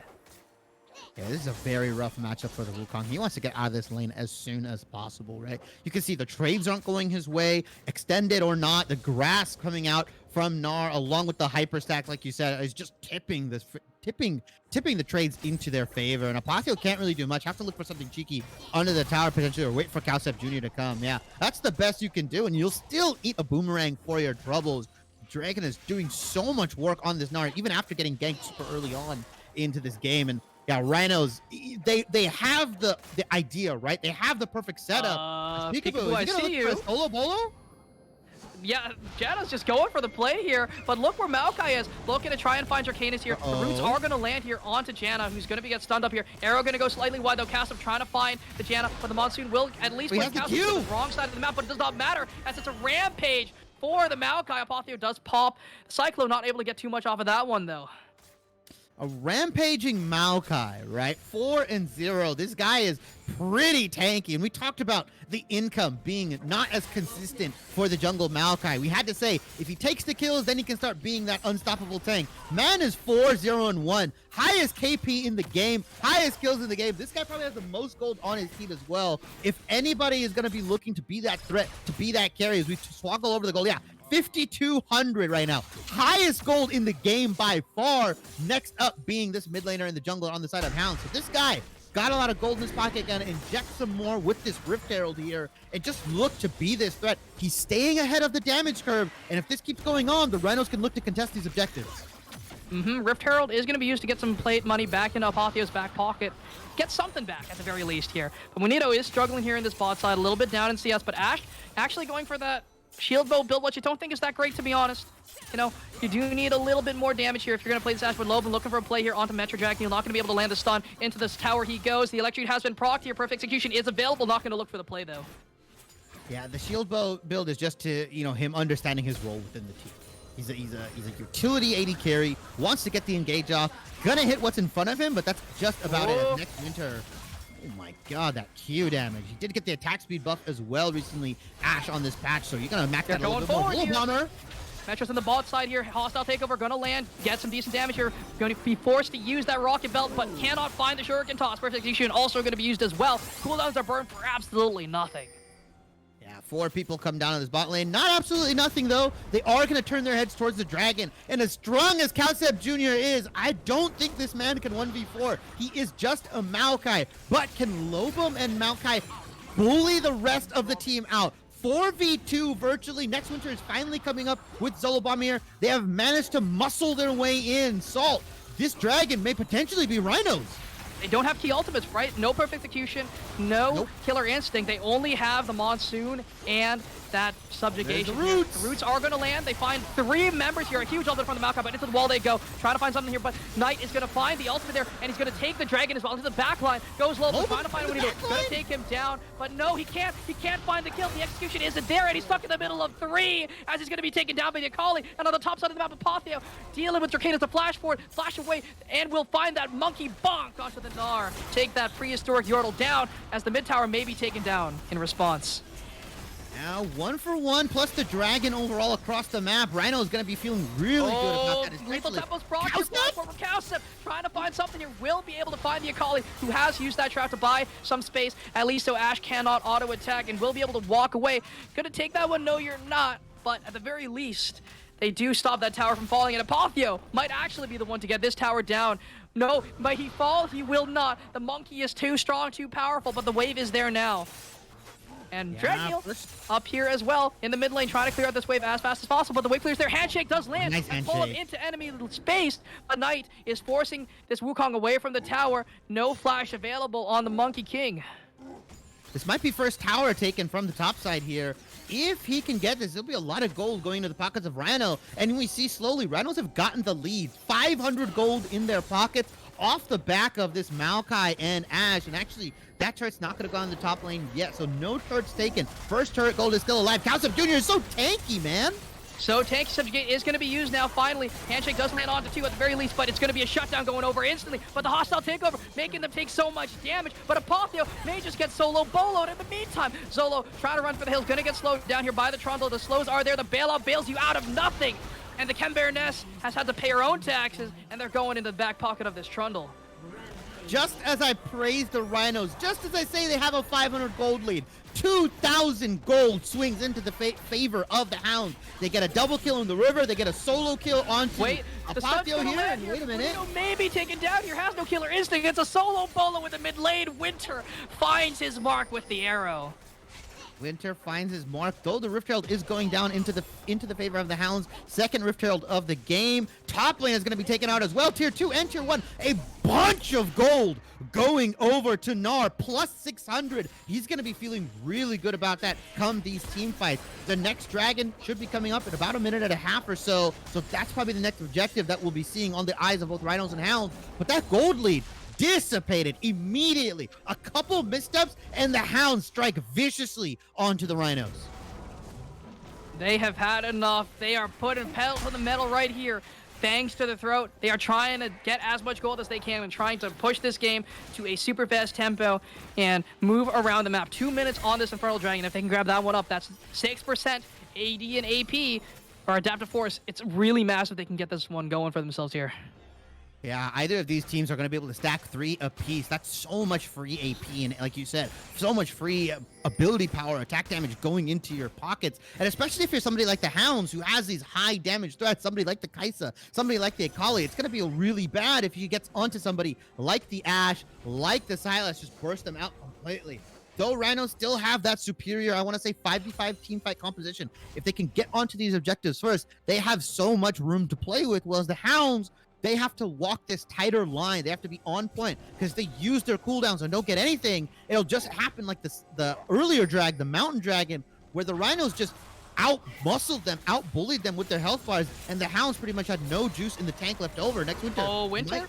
Gonna get slowed down here. The Ghost is forced away because of the pillar, and that's the power of the Trundle. You can just force summons just like that. Yep. Trundle pillar is pretty busted. I hate that champion. Like, as a champion, I feel like Trundle is very, very easily countered, right? They have the right pieces here, but just what he does in these team fights, right? What he can do with the pillar, like you said, the setup for the rest of the teams, it can be invaluable if it's the right player on this champion, especially if he has that ultimate going out to somebody like Cowsip Jr. and even Apotheo, right? Who gets a lot of free resistances just for kind of existing in team fights. You can negate that Wukong passive, turn him into paper mache, and have your team burst them out. Dragon is coming up. Both teams are resetting. Wards are going down. And if Rhinos get here first, it's going to be really hard for the Hounds to do anything. They're going to need a flank from the Gnar or a flank from Metro onto somebody like the Ashe or the Renata here to get things going. No Mega Gnar available just yet, though. Did pop that up top side here, so will be exhausted at the Oh, start of they're this looking for fight. Won't something. be able to stack up right away, but they do have this mid prio going for themselves here. Lobum going to be forced away by Metro. Wukong has TP, but no wards have Monsoon been set up stolen. in favor. Monsoon is stolen, so nice disengage option here. Silas gonna heal more off of it too. He essentially takes your ultimate and superpowers it. So a lot of healing is gonna come out from this specific Monsoon from Silas. So a lot of value. And look again, the Rhinos are just muscling their way in.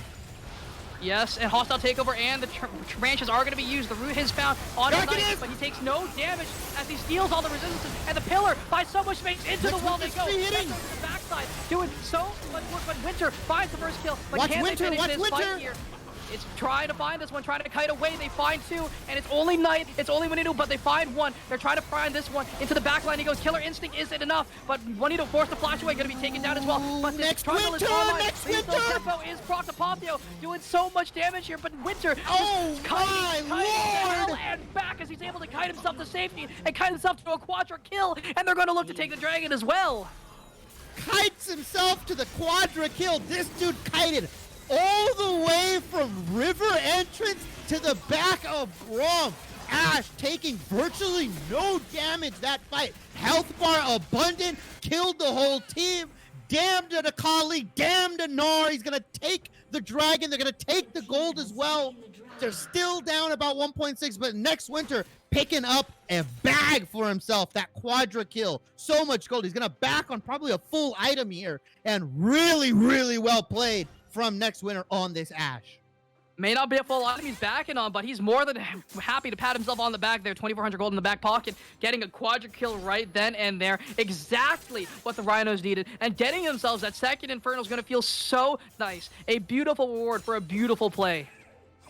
Yeah, and we saw Rhino expend a lot of ultimates for virtually nothing, right? Nian was the only one caught in both the roots, the grasping roots, and the hostile takeover. Even then, when Metro and Drakenus got onto the backline, Ash, or next Winter, flashed everything and was just free hitting with the lethal tempo. You worried about the damage, but I mean, next Winter said, you know what, I got my Q buffs, I'll just keep whittling away down at your life bars. Had so much lifesteal, had so much AD ready to go, and was full health by the time that fight ended. And really well executed from the Rhinos, but specifically next Winter on this Ash. He's gonna need another crazy performance. Oh, the arrow lands there onto Juanito, who's caught and will be taken Next down. Baron. Who's gonna take Baron. it down? It's next Winter getting another kill. Aloba maybe could get caught behind enemy lines. Perfect execution is there as well. Could look to use that one. Kali's gonna grab that one up with that rocket bell, but it is gonna be a 1-for-1. Juanito has fallen down. We'll be able to pick up the second item, but I don't know if it's enough here.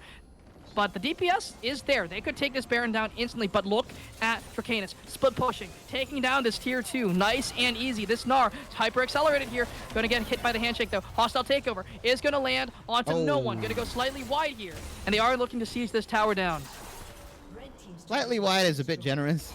So that went nowhere. That went straight into the trees, off into the wilderness. A very, aggressive hostile takeover, as I'll say the least. But yeah, it was Baron if Lobum didn't die, but instead they just trade 1-for-1, and Drakenus, another tier 2 gold, tier 2 turret going into his pockets, another 600 gold. The fight might be breaking out here. Fight here. Dragneil might be caught out here, gonna be instantly bursted down. Shutdown goes over to the Maokai. Arrow is going to find his mark. Who has been hit down. Lobum into the back lane he goes. Finds a beautiful Everfrost, and they're trying to take down Niet, who's trying to run for the hills. The pillar is there, but the substitute has been used in return. Here comes the health, but it's not enough. It's just a double kill over to Lobum, and they're going to look to take down the Baron. Surely, Salt. Surely the #1 team in VRD doesn't lose to a team that's tied for third, right? At 4 and 6. Surely not.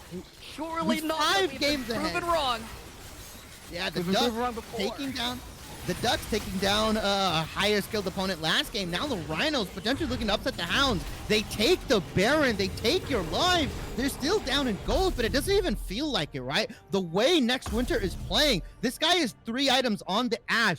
Infinity Edge, PD, and Immortal Shield Bolt all ready to go. 60% crit. He's got the guaranteed crit damage on the IE. He's ready to rock and roll, especially against Juanito Sol, who's still stuck at 2 items with the Kraken, with the PD. realistically, the only two people that can kill this Ashe are Draconus and Metro. And even through Metro's fantastic early game, he just hasn't been able to translate it to these assassin kills. And as I say that, Apatio might be caught out. Going another Apatio, the Dust Dance is showing where he is, but First Execution gonna go wide. Draconos is gonna land as well though, and he will at least find a solo bolo, get something out of that one. But Arrow isn't gonna land, gonna get stunned up here, and Lobum is there, steals the ultimate, goes in, finds the stun. The Abduct is there, and one more, anything will do it as Lobum finds the kill. A beautiful snipe from downtown, takes that one. Next winter's arrows have been on point. The pick onto Juanito Sol earlier, and now the pick onto Dragneel. This guy has been doing fantastic, and he's going to have that ultimate up again. It's already a quarter of the way, if not halfway done with the cooldown. This guy's going to fire them off as frequently as possible. See hero, kill hero for this team, and Lobum did have to burn the flash, but they can't really push with this Baron just yet. The members are down. Lobum is in the bot side here. They need to answer with mid lane pressure right now. For this is perfectly fine. Dragon's up in 30. If they can get this pick, they will guarantee themselves a Dragon. Perfect execution. Gotta get himself another safety. A beautiful will find one pick, but will be taken down in response. Apatio is up, but the mid towers are falling as the Rhinos are pushing, charging for, landing their horns into the base. The walls are falling, and Dracane is gonna get slowed down.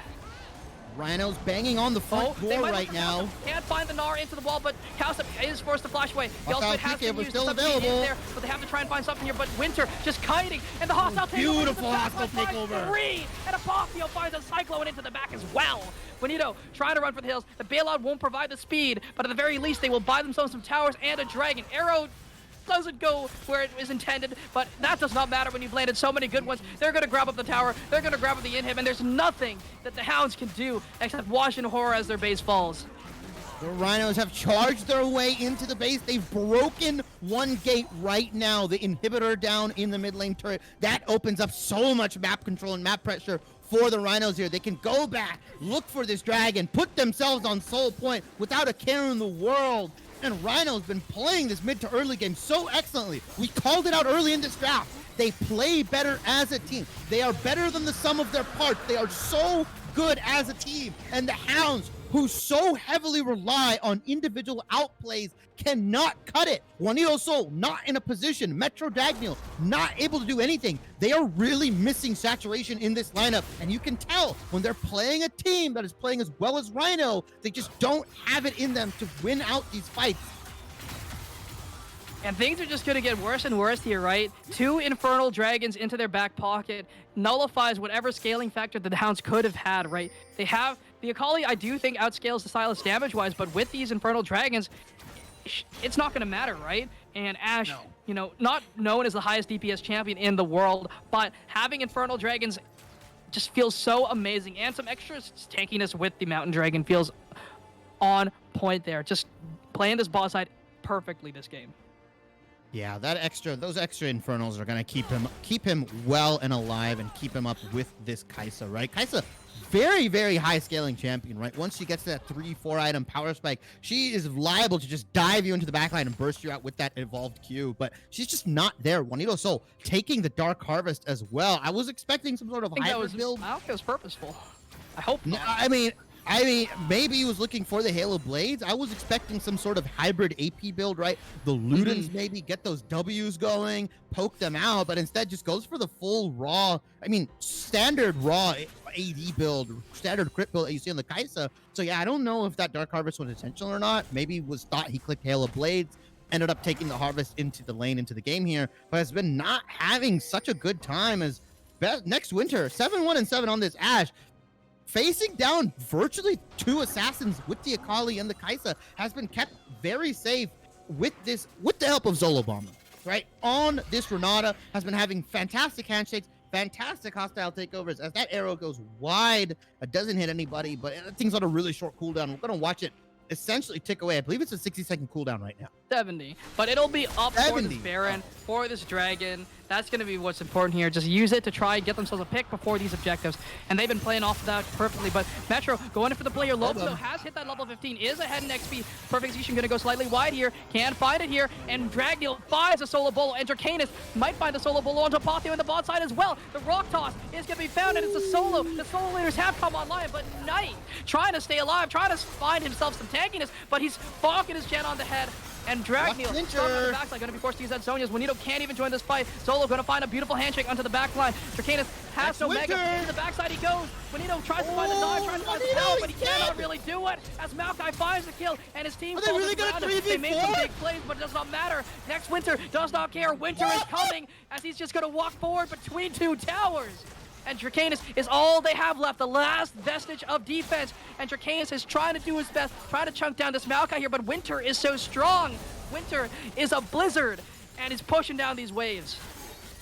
Call him Ned Stark. Winter is coming, Salt, and it's in the form of Ash. The Rhinos banging on the front doors. One man left alive in Dracanis. Can he stop it? Nian's coming up in 3 seconds. Are they going to look for the push? 5 members strong on the Rhinos. They'll look for the push to end the game. Oh, beautiful stun. They're looking to just take down Dracanis before the fight can even start. Knight trying to deal as much as he can. Here comes Juanito. Can they find it? They'll But go for the the space Nexus. is just falling. The Nexus explodes, and they can't even find one. As the Hounds falter to the Rhinos. The Hounds get trampled. The Rhinos set themselves up for success on the back of next Winter. We are in an AD carry meta. First it was Dallas in game 1. Now it's Winter in game 2. Massive, massive AD carry performances from both of these squads. Huge, huge score lines. Next Winter deserves MVP, if at that. Okay, I couldn't have said it better myself.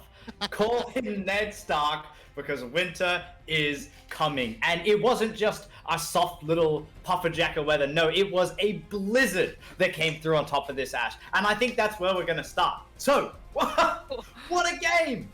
What a game to kick it off from this Ash to absolutely obliterate the enemy team. There were moments in that game where she was flying like a kite caught in the wind, like a little kid let go of their balloon, and it just went sailing up into the sky. Unbelievable! Look, you were hyping it up, Shibby, so I'll give it to you first.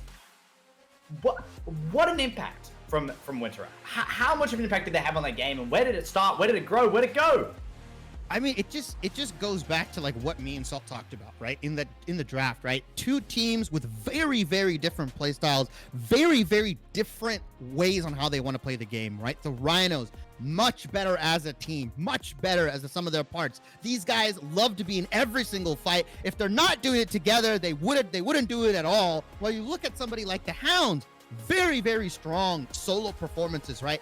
They are lacking saturation, which you can definitely see there. That jungle pressure, that jungle presence wasn't there, but they still had one of the best bot lanes in VRD. They still had an Akali that was at one point 3-1 on this Sylas, right? A super massive lead. But just as the game went on, as we got to these mid-game fights, these dragon fights, the Rhinos were able to set up, they were able to muscle their ways into the objectives, and you saw that the Hounds didn't really have a good way in. They had one go button, and if it failed, next Winter was able to kite them out completely. Really good positioning on his part. Ghost and Flash used to the maximum utility in those team fights. And you just saw the way that those three played specifically with Calcep, with Next Winter, and Zolo Bomber. Those guys 3v5 the game, right? They pretty much did everything that was needed to be done with the handshakes, with the hostile takeovers. Very, very nice play overall from the Rhinos. Man, and look, Salt, that's an upset of a game. That that is an upset of a game and a half. That is unbelievable. Winter came through with all of that, and it shows how strong these teams are getting. I mean, what's happening off the result of this game? What are we looking like? So, Hounds drop a game right now. They are 8-2 going forward, so that closes the gap between first and second. I do not know the result of the last Wolves game, but again, the race just becomes tighter because now I'm not sure who won their first game, but the Rhinos are now at the very least 4-6. I think they're still locked into that three-way tie, depending on some of these results here, but they might be either locked for or tied for third or tied for fourth. At the very least, they are looking incredible. And it's all about these ADC performances, like Shibby said. Dallas in game 1, next Winter in game number 2. But I think Zolo was a huge factor here in this game, right? Those bailouts, just buying the space, making sure that Dragneel couldn't get that much more fed, right? Especially with those dives. They tried to play at least some early dives. Didn't work out as well as possible because that's a Renata. You can't dive a Renata. It's just so hard to do because she just buys so much space and time for the team. But at the same time, this Maokai was everywhere they needed to be, playing for the team, being that big old meatball, and starting off these fights with the Twisted advance. And up on the screen you just saw, we gave a big shout out and a big MVP to Next Winter for just absolutely killing it on the Ashe. 9 kills, 1 death, and 10 assists. Not get you an ADC who can not only pick up every kill, but also give out every assist. Unbelievable. And what a game. It shows that there are so many teams in this league that even though they may be in that lower half of the ladder, they are more than ready to contest what's going on in the top half. At the start of the league, at the start of the split, the top tier teams were steamrolling. They had their room, they were moving through very comfortably, very strongly, but as our teamwork improved, I heard you say it, Shibby, and the sum of the team is greater than its parts. 1 + 1 = 3 for these guys. It is a big number, and it feels like it shouldn't make sense, but it does. That teamwork is unbelievable. Up next, we seem to have another team that is in this lower echelon facing up against a team who we saw earlier today. We've got the Grizzly Bears facing up against the Wolves once again. Wolves not looking the prettiest right now. I'm not sure how their last game went. We'll probably update you on that as soon as we can, but it is going to be a game to watch. Make sure, I mean, just before we get into anything, let's throw out our predictions before we go to a break, before we go to any drafts. What are we feeling from this game, especially after we've seen the Wolves' form today? So, I got some information here. A little bit of insider tech here coming in. Apparently, the Wolves did smash their last game. Right? Okay. That's what I'm hearing. Don't take my word for it. All right? Okay. But the Hornets apparently got smashed. Hornets are not doing very good right now. I actually do have stats here. Let's Okay, take a look okay. here. Okay. So while 23 to 4. pulling that up, yeah. Oh my lord, they came back with a vengeance after game 1. Yeah. I mean, you guys, I think yeah. What's up? I think we're at a point where, unfortunately, it's really tough to say this, and I'm gonna feel bad about it. But the Wolves on their worst day can still beat the Grizzlies, I think, on their best day. Unfortunately, the Grizzlies have just not shown that kind of team cohesion that we'd like to see. Right? All the other teams have been able to find their points of winning, right? They've been able to find the playstyle that wins for them, right? The Ducks through bot lane with Dallas. Obviously now we see the Hounds and the Rhinos, right? Rhinos with Next Winter, Hounds with their elite solo play, right? Their elite solo lane play and their jungler saturation. Grizzlies just I haven't seen anything that pops out to me, right? They don't have that one play style, that one player that I can look to and says, oh yeah, this guy's gonna pop off, this guy's gonna hard carry. And they're not in the situation with the Rhinos where they're better together. They just haven't found something definitive. Now is the time to make that change and prove me wrong. I would love to eat crow, but unfortunately, I think the Wolves are just simply better on paper. That's it. So one for Wolves. Now, Salt, what about you? I gotta go with the Wolves here, right? They came out for a vengeance, and we originally thought that it would be the Hornets and the Grizzlies competing for that 3rd seed, right? But the Hornets just got smashed, and the Grizzlies are stuck in last. So, if the trend continues, I do think that the Wolves will have this game on lock. Yeah, okay, that's 2 for the Wolves, and I'm gonna be what's the word of the guy who always says Devil's advocate? Not a devil's advocate, there's a cooler word. A Contrarian? contradictionist? Whatever. Well, A contrarian. A contrarian. Yeah, contrarian. I shall be the contrarian today. I'll go with the Grizzlies. The Wolves, they've shown they can be beat. Earlier in the split, they felt dangerous, they felt strong. Though Grizzlies might be struggling, maybe they have a little fire, maybe they're just hibernating, and they're going to wake up soon with their warmth and their strength. So, it's going to be 2 towards the Wolves, 1 for the Grizzlies, as we jump to a quick break and we roll into Champs League for our next game in just a moment. We'll see you guys very soon.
the top again, I would help you lay the crown, but count us higher than a mountain. And we be up here for the long run, strap in for a long one. We got everybody on one. Now you coming at the king, so you better not miss. And we only get stronger with everything I carry up on my back. You should paint it up with a target. Why would you dare me to do it again? Come get your spoiler, but we're taking over. We're taking over. Hey, look at you loving my name. You ought to know by now that we're taking over. We're taking over. Hey, maybe you wonder what your future's gonna be, but I got it all locked up.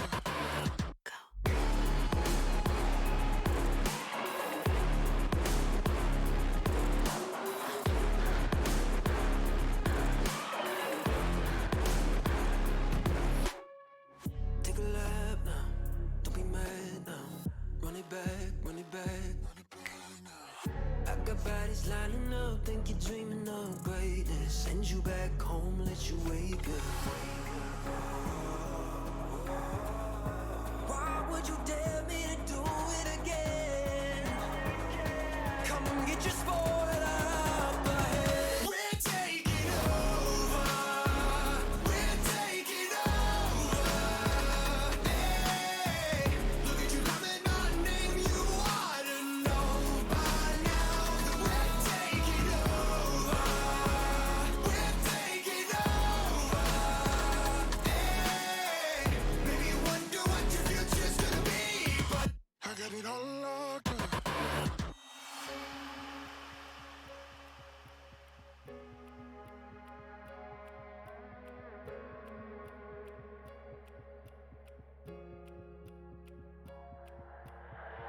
在以后，除了是傻子，还有其他吗？我左右，键盘噼啪着，时间滴答着，还不够。你的固执让我来守候，哪怕太迟也不想以后。就在这时放肆的挑逗。I got the heart of a lion, I know the harder you climb, the harder you fall. I'm at the top of the mountain, too many bodies to count. I've been through it all. I had to weather the storm to get to the level I'm on. That's how the legend was born. All of my enemies already dead. I'm born, I'm ready for war. They know I'm ready for war. I told them we're taking over. We're taking over. Hey, look at you loving my name. You ought to know by now. We're taking over. Hey, maybe you wonder what your future's gonna be, but I got it all locked up.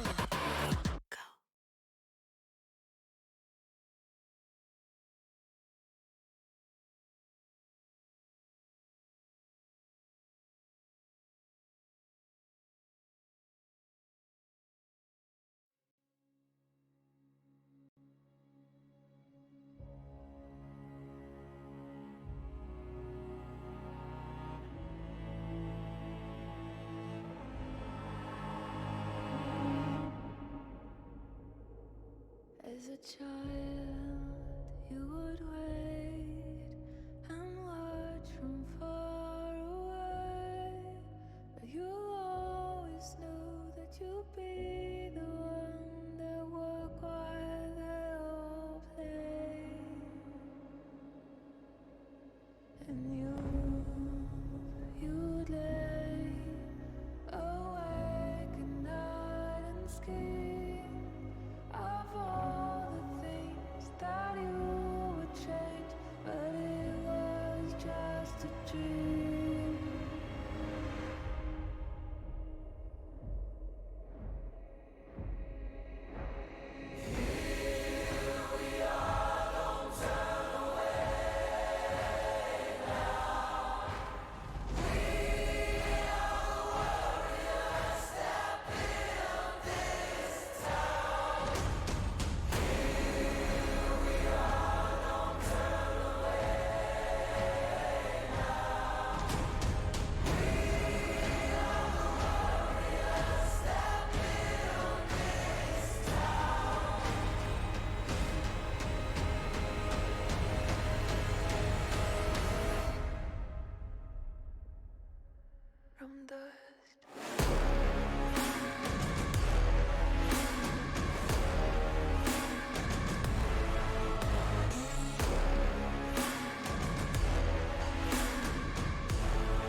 So hold our heads up high and beat the drums, do what we love. Risk the follow, we have felt it all come crashing down from far above. Stars are rising, countless worlds colliding, only one will take it all. Can we bring to fall the giants? Can we make the final call? We are the ones to ignite the darkened skies. The champions of a world that we defy. A soul ray of the few who rise up high. And we all fight at the last strike.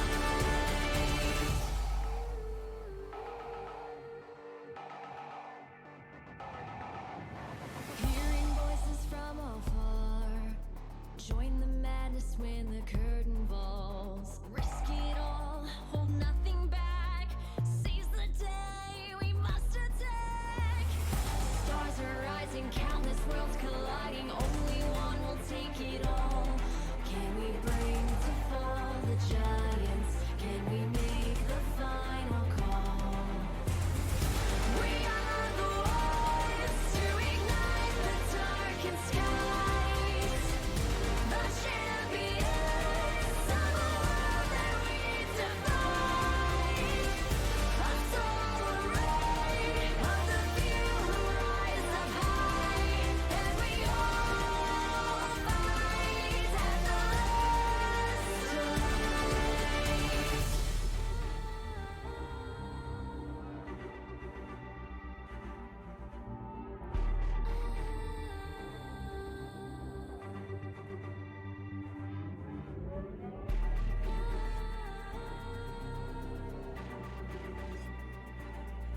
Can we bring to fall the giants?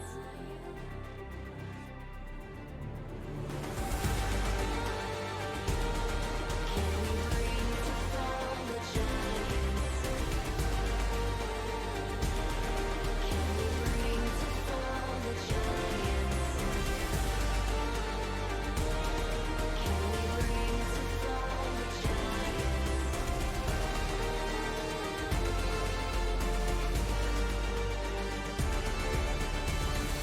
We are the ones to ignite the darkened skies. The champions of a world that we defy. Hello, everyone. We are back and we're flying through the bans. A lot of junglers taken off the table here by the Wolves here, but in response, it's 80 carries that are taken away as well. So, I guess that just shows philosophy, how the teams think, right? What do you think, Shibby? Yeah, you know, like you said, the bans are going through 80 carries, junglers being taken away. Lilia, flex pick though, can be taken in that top or jungle pick here. Grizzlies have first pick blue side. I don't think they actually banned anything here. Do they actually lose 3 bans? Is that? I don't think confirmed? so. Apparently, someone wants to be called daddy, and that's exactly what happened. So, you know, you win some, you lose some. All right. Well, Grizzlies unfortunately lose 3 bans here. I don't see what they picked. My draft is bugged out, unfortunately. I don't know what that first pick is. No picks have been grabbed. Oh wait, never mind. Yeah. There. What is going on here? There's a new link? Question mark? I'm gonna. Okay. All right, guys. Everybody, close your eyes. I'm gonna take you through draft as if it's happening. Come into the ethereal space form, the fourth dimension. Let me grab this for you, my boy. As I got you, commentate draft. Well, Here you go, here you I go. gotta see This is the for you, top friend. too. I'm here now, guys. But- Yes. Woo! All right. New draft link. Things getting Okay. set up. Yep, bit of an unfortunate lockdown we had there, but it's okay. We'll rock things back up. I mean, what do we see? We saw some ADC bans kicking us off. Yeah. Anything crazy? I'm not gonna lie, I kind of blinked during the draft. Nothing too I insane. think the idea is right that on the Wolves, or at least on the Grizzlies sides, Boopy has been one of the bright spots for them as a jungler. been super effective on the map, has kind of been that early catalyst.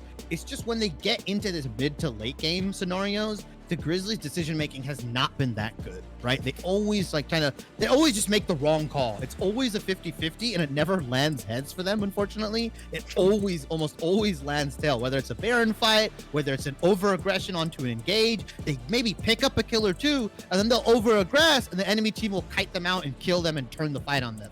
So, Boopy, very, very strong. Probably, like I said, the strongest members of the Grizzlies, surprisingly. In a team with East Pity, Bleeding Wolves, like these two guys were very, very strong players last season in VRD. They just haven't been able to find that synergy, that level of play that they did last season. So, targeting the jungler, targeting Boopy here is probably the correct move coming out from Red here. So they're going to ban the Lilia. Swain and Twitch actually being banned out from Grizzlies here. You can see what they're targeting, right? Wolves, very, very strong. Amistan is a very strong jungler, very strong ADC. And Icy Rain and JDK, probably two of the best solo laners within VRD at the moment. Icy Rain able to play weak side fantastically on that Mordekaiser, and JDK just a force to be reckoned with. Even in game 1 on that Swain, he was one of the individuals keeping them in that game. And I think that's why that ban was taken off the table here, right? 100%. Don't want to deal with that kind of jazz there. But as, good old Quicksand said earlier, the mojo just hasn't been found by the Grizzlies, right? They haven't found that synergy. They haven't found their groove. They can't move along to the beat. They're struggling a little bit, but the Hecarim going to be that first pickup here for the Grizzlies, but the Mordekaiser are going to be locked here in response, and that is a flex pick. Karthik does like that pick, and he took it last game here against, a key jungler, right? So having Mordekaiser eliminate your big threat, your big ol' Hecarim, or whatever, is absolutely massive. But we'll see what they might just try and maintain this flex for as long as possible. We'll see what their R2 is. Yeah, and Hecarim being given away. I mean, they've got to have an answer. The radical. Oh, Bard being taken in response.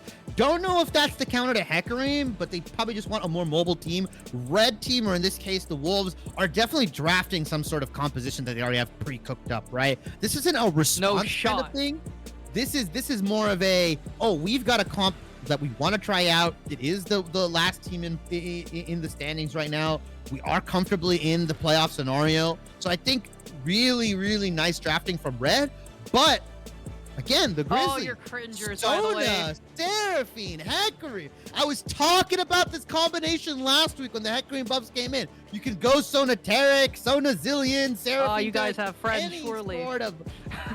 Any sort of amalgamation of these champions, buffing the Hecarim, boosting this Hecarim to absolute god status. Sona, Seraphine in that bot lane, or even potentially could be Seraphine in the mid lane and a Sona plus a carry into the bot lane. There is still a lot of flexibility on the blue side, and Red and the Wolves taking with the Bard Samira combo, looking to absolutely burst the enemy team out here. And I don't think it's going to be enough. They need a lot more damage from the Wolves here if they want to power through the Hecarim W, the Sona W, the Seraphine W. This looks very fun and interactive, by the way. Surely. Sona and Sona 2.0 on the same team. That is fun. That is gameplay. You are really gaming there. You have to have excellent fingers to play that composition, surely. But we do see Urgot and Victor being taken off the table as well. But you know why JDK is called JDK? It's J double kill, baby. And we're going to see some big damage coming out from the mid lane in the next little bit for sure. Yeah, 4 mid lane bans coming out from the group. Yes. They definitely are like, you know what? We're not gonna give this guy anything he wants. JDK gonna have to put on potentially his 5th best champion, and that Vlad is disgusting. Now, so I don't know if you remember last season what JDK did on the Vlad, right? No in shot that playoff game. Galio for him. Oh, it is. No way. Actually, that's not real. They're going to lock in the Galio here, just providing that extra shielding, that dive potentially looking to get onto the Sona Seraphine in this bot lane. But yeah, JDK on Galio just kind of feels weird, right? It feels really weird. You want on something high damage, something that he can carry on, as you are getting Thanos snapped out of existence right now.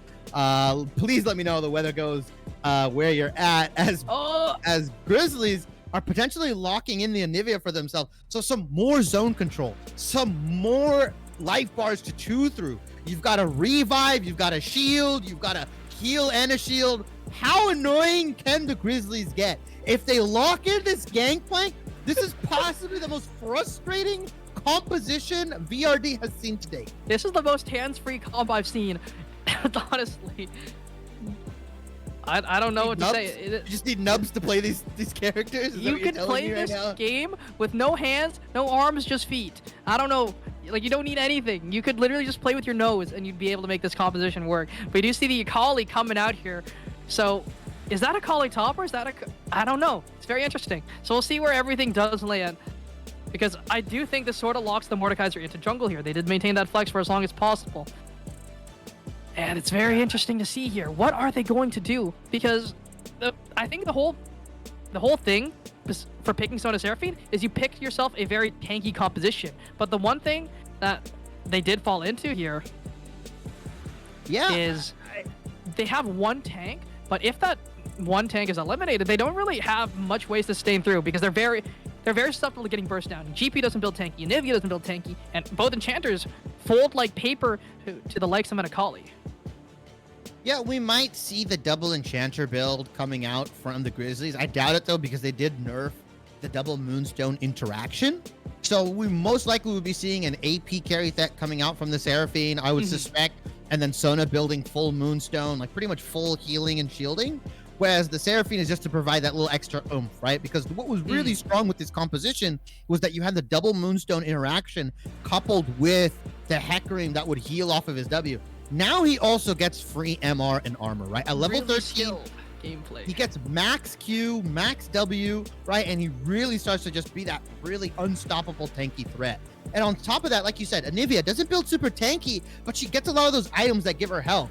Things like the Leandries, the Demonic, the Archangel Staff, all items that provide a lot of health, a lot of innate healing. So it's going to allow her to be into that, I would say, that beefy mid laner, right? Who can get healed off of really, really easily. She also has the revive passive. So even if you kill her, you still have to go through all of that. And I like how they rounded it out with the Gangplank, that hard AD threat. When he gets to 3 items, when he builds that Essence Reaver, when he builds that potentially, if he ends up going Triforce, or if he ends up going Prowler's Claw, or whatever mythic he chooses into the IE, he's going to have that 60% crit, guaranteed barrels, armor pen, massive damage, going into the side of the Wolves, who aren't that tanky, right? They have a Mordekaiser and a Galio. The Galio is really strong against MR. He's not going to be able to do too much against this huge AD threat. And so Wolves have drafted themselves a very, very hard composition to execute. Grizzlies, like you said, no hands composition, super hard to lose on. It'll take a miracle for the Wolves to get a way into this fight. Yep, and I think with the composition here, the Wolves have sort of drafted themselves. They have to skill gap really hard, right? You have to be winning bot lane. You have to be winning top lane. And I don't know. I really don't know. Like, the mid lane is the only lane that you could realistically let go even, for the most part. You have to be winning top and bottom by a significant margin, by at least 1.5k gold, I think, right? To be able to, like, outplay just the supreme simplicity of the Grizzlies composition. Yeah, and I see what the Wolves are trying to do here, right? They're trying to dive in with the Akali, dive in with the Galio on top of that, right? And then dive in with the Samira. All the meanwhile, Mordekaiser is either ulting the Hecarim, ulting the Seraphine, or the Sona. One of these 3 targets, if gone into the Death Realm, completely collapses Grizzlies' composition, because if you take the Hecarim away, you don't really have a carry that you can buff up and make him, you know, face tank everything. If you take the Seraphine or the Sona away, then you don't really have as much healing as you would like, specifically if you take the Sona away. So it's up to Karthik on this jungle Mordekaiser to take away these key targets, to break the composition of the Grizzlies, so that when the Wolves dive in with the Samira, with the Galio, with the Akali, they can focus down a target. They also have even more target isolation with the Bard, right? You ulti onto somebody, you magical journey into them, and they're almost dead. So the Wolves have a way in, but again, it's going to be heavily reliant on who Karthik ults and who their target selection is. While the Grizzlies, they literally just have to press W and they destroy you.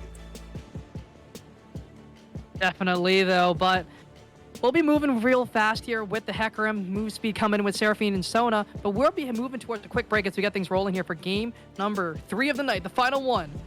We'll be right back.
Hello, everyone. How are we doing tonight? Game number 3, final one of the night, popping off right here, and we see the double Enchanter Hecarim composition going up against the most solo queue comp I've ever seen in a minute.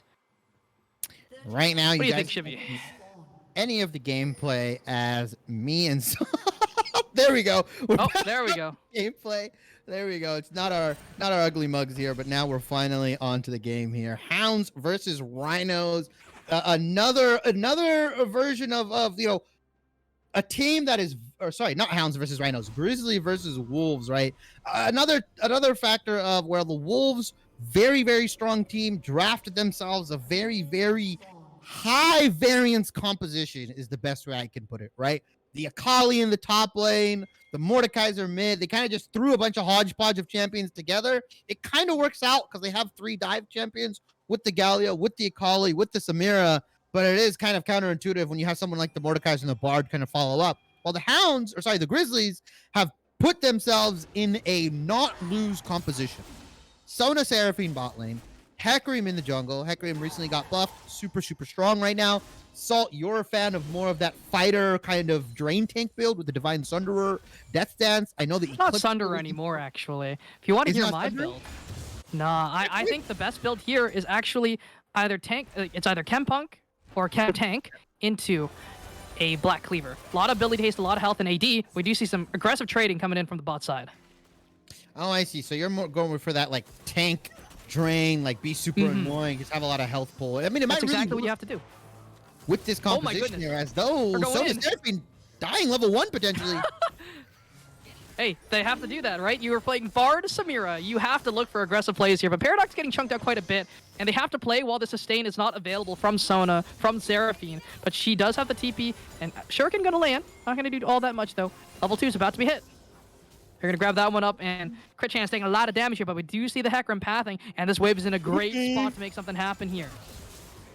And they're level 2 as well. They could potentially follow up with the stun here. Boopy, they're going to have to go into Paradox. No way Paradox went E. Paradox did, in fact, not go E here. Going to flash away, trying to get himself out to safety here. The damage is there, and first blood goes over to Seraphine. Amistad going to get slowed down as well. Trying to run for the hills, trying to get himself out to safety. Nice pathing, but Crit forced to flash forward and not going to be able to grab the kill. Then bots, or mid side here, we have a little bit of a trade coming on. Galio doing a lot of damage.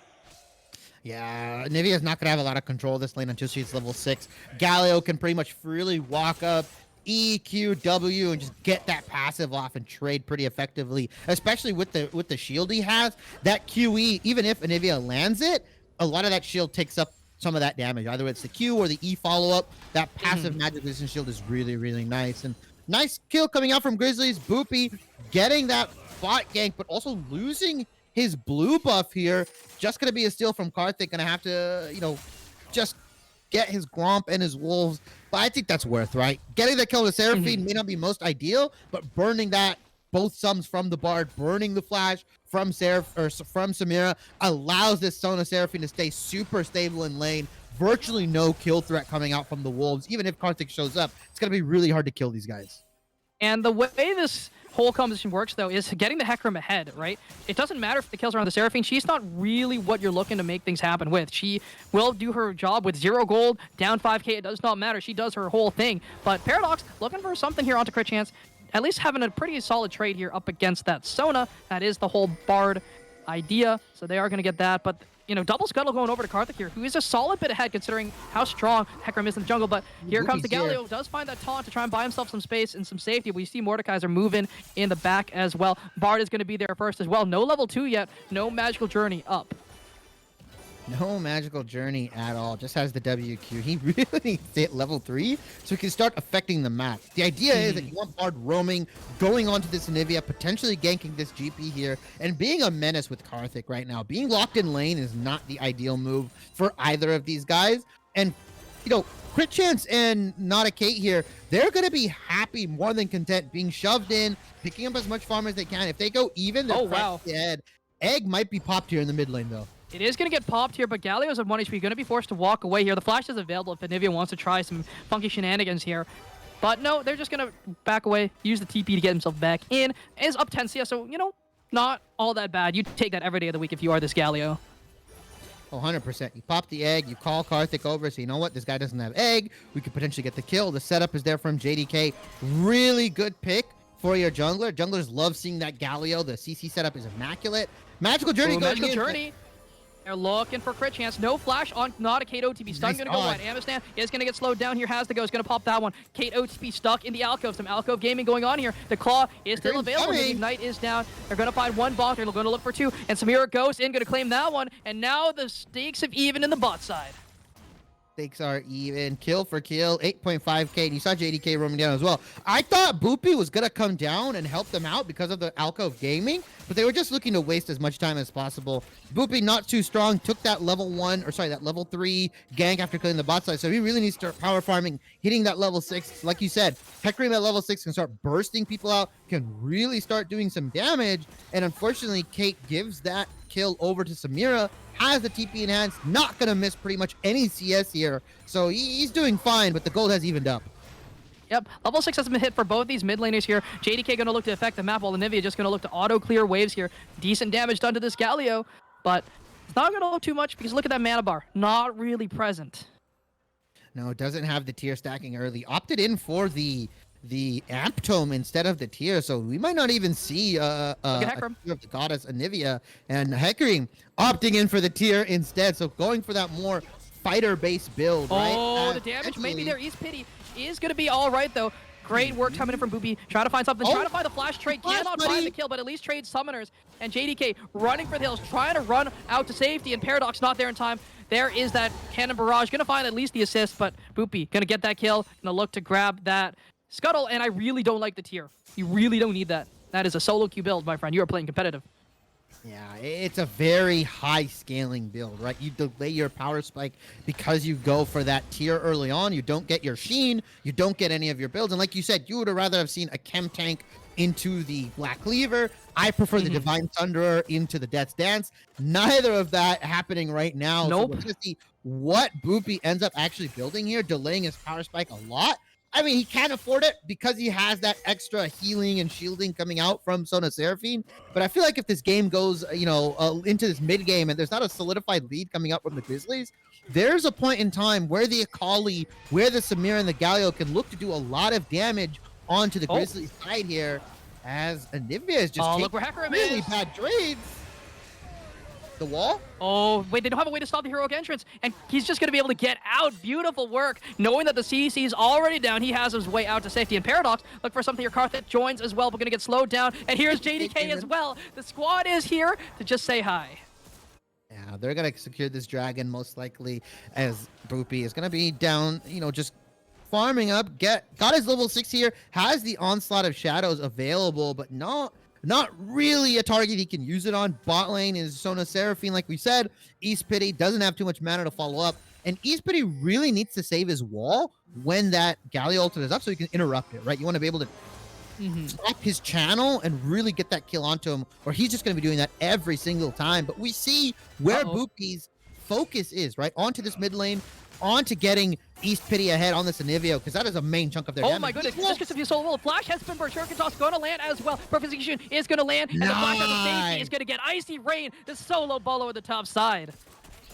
That was really well executed from Icy Rain. Hits the Shuriken, comes back in with the auto, gets the execute, and is able to back out. Really nice play from Icy Rain to get that solo kill onto Bleeding Wolves.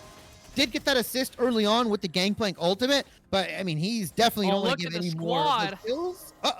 There's 4-man down bot lane. It's a 4-man. A level advantage is here. Crit Chance going to be able to dodge away. The move speed is there, but the Justice punch forward finds Crit Chance, who has the flash, but is going to get instantly taken down. Paradox going to that one with the Ignite. Icy Rain walking down towards the spot side, but they are just going to grab some plates here for the Samira. Buy a lot of space and deny Seraphine some XP. XP gold. The squad is coming into the mid lane here. Nivea's got to get out soon. Does he have the wall available? Wall is available. Stun going to go slightly wide here, but is going to be able to walk out to safety. Icy Rain walking down to match just for a little second. Is going to walk back and grab that top wave there. But look at Amos now getting so much gold in the back pocket after having an unlucky start with Hecarim. Just being a balanced champ down to the bot side. Gold is still even keel across the board. And I said earlier, if the Grizzlies go even with gold, if their bot lane goes even, if everything is even, Grizzlies are ahead. They have so much shielding. They have so much healing. They have so much, stickiness in these fights that if the Wolves take these extended trades, they're bound to lose. Oh, beautiful pullback. Taunt gonna land, but they can't really find much more. At least some damage, and they want to look to try and shove this wave here. One thing I like about the Grizzlies composition, though, if they are even at like 15 minutes, 20 minutes, they are behind. But if they are even at 30, they are ahead with it due to the nature of their champions. Yeah. It gets really, really hard to start plowing through these health bars, plowing through this shielding from the Goodries. Exactly. The Wolves have a very small window of time on where they're ahead, and I like the fact that they're stacking dragons early with this Cloud Dragon. Thanks everybody tuning in from the Blue Water League right now, 22 viewers. Really appreciate it as we have our final game of the night today. The Grizzlies, last place team, looking to upset the Wolves, who is in second place but has already dropped a game to one of our lower seeded teams as well. So the Wolves 1-1 on the night, looking to end 2-1. Grizzlies are looking to pick up their first win of the night here. They're looking to dive Amistad here. Boopy has the speed. The cannon barrage is going to be there. Heroic Entry is going to try and buy some space, but not going to be able to block the Encore as Crit Chance grabs that one. Boopy very, very low. The taunt is going to land. A beautiful slowdown from Paradox, and who's going to get the kill? It's going to be J double kill. Crit Chance stuck on the wrong side of the map. Has the flash available as well, but the pullback is there. The beautiful flash over the wall, trying to find something here. The speed up is there from Scuttle Crab. One auto will do fine the slowdown, and they're going to try and get one more kill here. Taunt is going to go slightly wide. Beautiful wall, buys the space, and look how fast Crit Chance is moving. Moving at the speed of sound. Sona moving quite quickly as East Pity buying a lot of space here, but the knockup is there. Justice is found, and Galio takes the kill. Yeah, All Might came to play in the mid lane here. JDK finally gets the kill onto Crit Chance here after a wild goose chase from the bot lane all the way to mid. East Pity tried with the slows, with the wall, everything like that, and now he's going to get aggressed on. JDK, though, does not have the health bar to play with right now. Should back. Wait a minute, the gang's here! The gang is here. The blue spite is there as well. There is flash on East Pity, who is going to flash away, but the pullback is there, and they could just easily get the egg and look to make this into an omelet, but they see the Sona moving fast, but it's another solo bolo. Icy Rain gets another kill in the top side of the map. Yep, solo kill again for Icy Rain onto the gangplank. Essence Reaver versus an Alternator and a Blasting Wand. Akali is a very balanced champion. Amistad going forward here. Lot of damage. Encore is not available here. Flash forward, anything. We'll find it in the flash forward. There is the Inferno trigger. Dante, is that you as Amistad grabs the kill? Yeah, picks up the kill, the solo kill onto but Boopy playing the balanced one as Hecarim. Can he get his way out? Amistad just dashing, sliding, gliding, trying to find his way out, but the Hecarim is just too fast. That is a pony who will take you down. Definitely not my little one, though. No hugs, no rainbows coming out from this Hecarim here. Really putting in work. 2-1 and 2 so far. 100% kill participation on the side of Grizzlies. And they're only down about 400 gold, right? 300 to 400 gold, which is completely fine. I mean, the solo kills coming out in the top lane and the bot lane aren't helping their cause, but the Anivia is scaling up. Right, the Hecarim is getting to a point where he's very, very strong.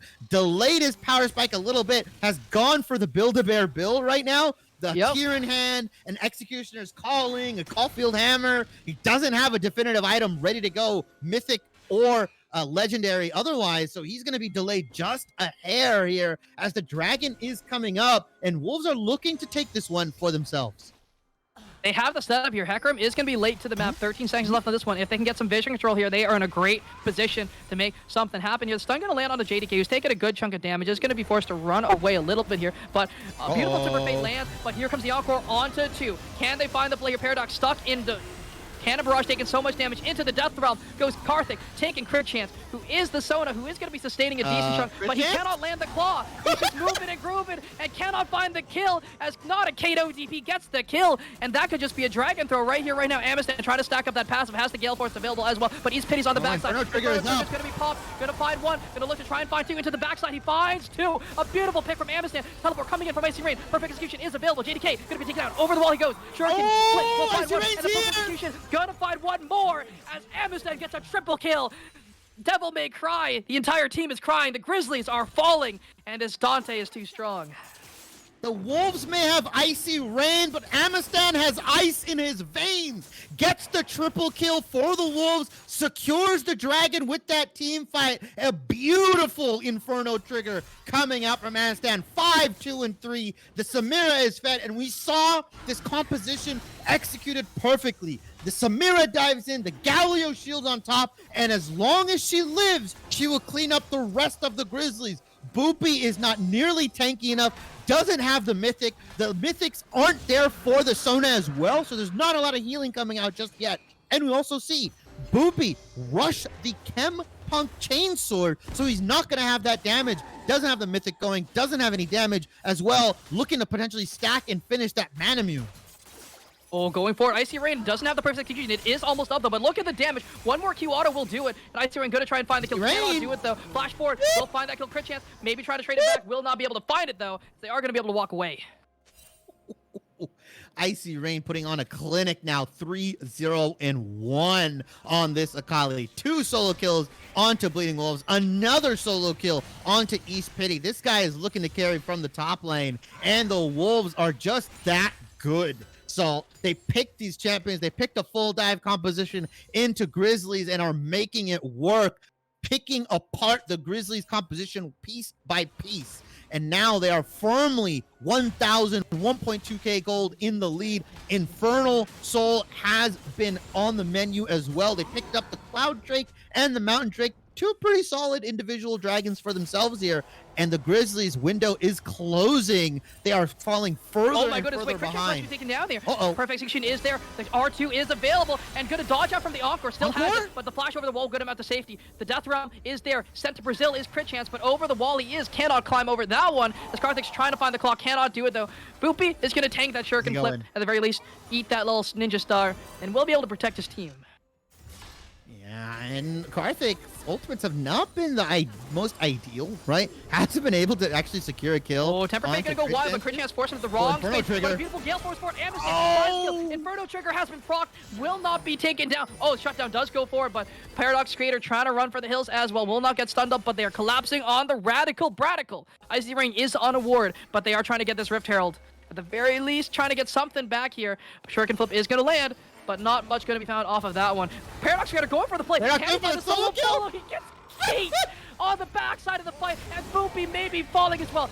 There is the Onslaught of Shadows going to be used. Karthik trying to find the smite, trying to find the damage here. Will find some slows, but this gangplank is a little bit strong, but the Herald has been claimed up here. And JDK predatoring for running as fast as he can. The taunt is going to land nice and easy. Justice Punch is there. There's the towel. There is that Scurvy, but Bleeding Wolves is living, is still alive. But Paradox Creator kiting beautifully, is still alive. Karthik lives as well. He's Pity trying to find something here, but into the Death Realm he goes, taking so much damage from Icy Rain, but the Bird is there. Bird is the word as they get 1 kill in response.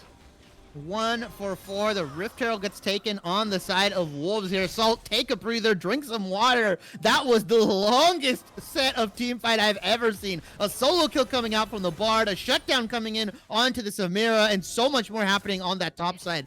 Boopy, unable to get things started on this Hecarim, has to Onslaught of Shadows out, and he did build the Bomby Cinder, so he is going for that fighter build. Looks like the Chem Tank into Chem Punk. Full Chem build for him, along with this Manamune here. Once upgraded, will turn into the Manamune. So really, really nice here from Hecarim. If he can get this farm going, get some gold into his pockets, he could become a force to be reckoned with. But 9-16, 2.5k gold for the Wolves. They have been playing these team fights very, very well. Yeah, and I mean, it's a lot of solo plays, right? They're just sort of saying, hey, we are playing the skill comp. We have to flex our skills, and that's exactly what they're doing, right? Putting on a clinic in the top side, putting on a clinic in the bot side, and, you know, even though Karthik's slightly behind in farm, that's perfectly okay. You're playing Mordekaiser. That's Hecarim, one of the strongest junglers in the game. Farms so incredibly fast, but this Infernal's up in a minute and 5 seconds here, and they're looking for a play here. Can they find crit chance? The Predator is going to find the Winds of War. They find a beautiful taunt onto Everfrost lands, and a nice beautiful stun from the farm. They're trying to find the play, but the Encore's canceled by the Windwall. Samira is just too strong. It's a double kill for Amistan as they're looking to try and find East Pity. You're becoming an omelet today. Cryo Phoenix eggs are delicious as Karthik takes that one and has a feast. Oh man, the Wolves composition steamrolling over the Grizzlies, blocking the Encore, adding salt into the wound here. 19-9, 4,000 gold lead for the Wolves. Gonna bump that up a little bit. Infernal Dragon is coming up as well. Gonna put them on soul point if they pick this up. Overall, the Wolves have been playing this mid-game super well. Blood. Ice in the base, turning right off the Bleeding Wolves, trying to find the damage. First execution is there. Finds one R1, looking for the R2. Can he find the execution? And he will. Icy Ray takes down one. Boopy trying to run for the hills. Will not be caught by the stun, but Onslaught of Shadows finds you. Icy Rain gonna use that Zonia's Hourglass to buy some space, buy some time. Locket is there as well. I don't know if you want to take gonna be taken down as Amistan flashes forward, saving his teammate, but East Pity over the wall. Will find one. The slow is there, but Amistan is stuck between a rock and a hard place. as East Pity trying to find something here, but a stun. Again, Paradox Skater not missing on those ones. East Pity over the wall taking so much damage, but who will find the kill? The Zonias is there. One more Q from anyone will do it as Amistad takes taxes. Collection is there, and Kate stuck in Brazil with Karthik.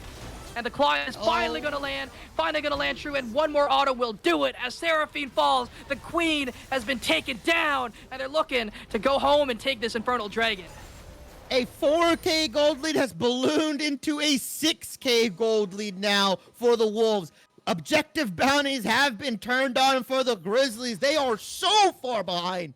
They are so far behind in this composition. I don't know how they can claw their way back. Infernal Dragon is up. The rest of the Wolves have reset. They've cashed their gold out, money out of their pockets, items into their backpacks, and they're ready to fight again. The Wolves looking to potentially get another kill. It's a tempered fate. They land a beautiful combo, and Bleeding Wolves may be the one caught out here. The GP is trying to run for the hills, cannot do it as Amistan finds the kill, and Boopy just getting solo boloed by Icy Rain. Is this you, Jojo Pyun? As Boopy gonna be taken down. I've seen this one before, and I'm seeing it again. Icy Rain gives me a little bit of deja vu. His crit chance is gonna be able to walk out to safety at the very least, but his Inferno is gonna be gone nice and easy.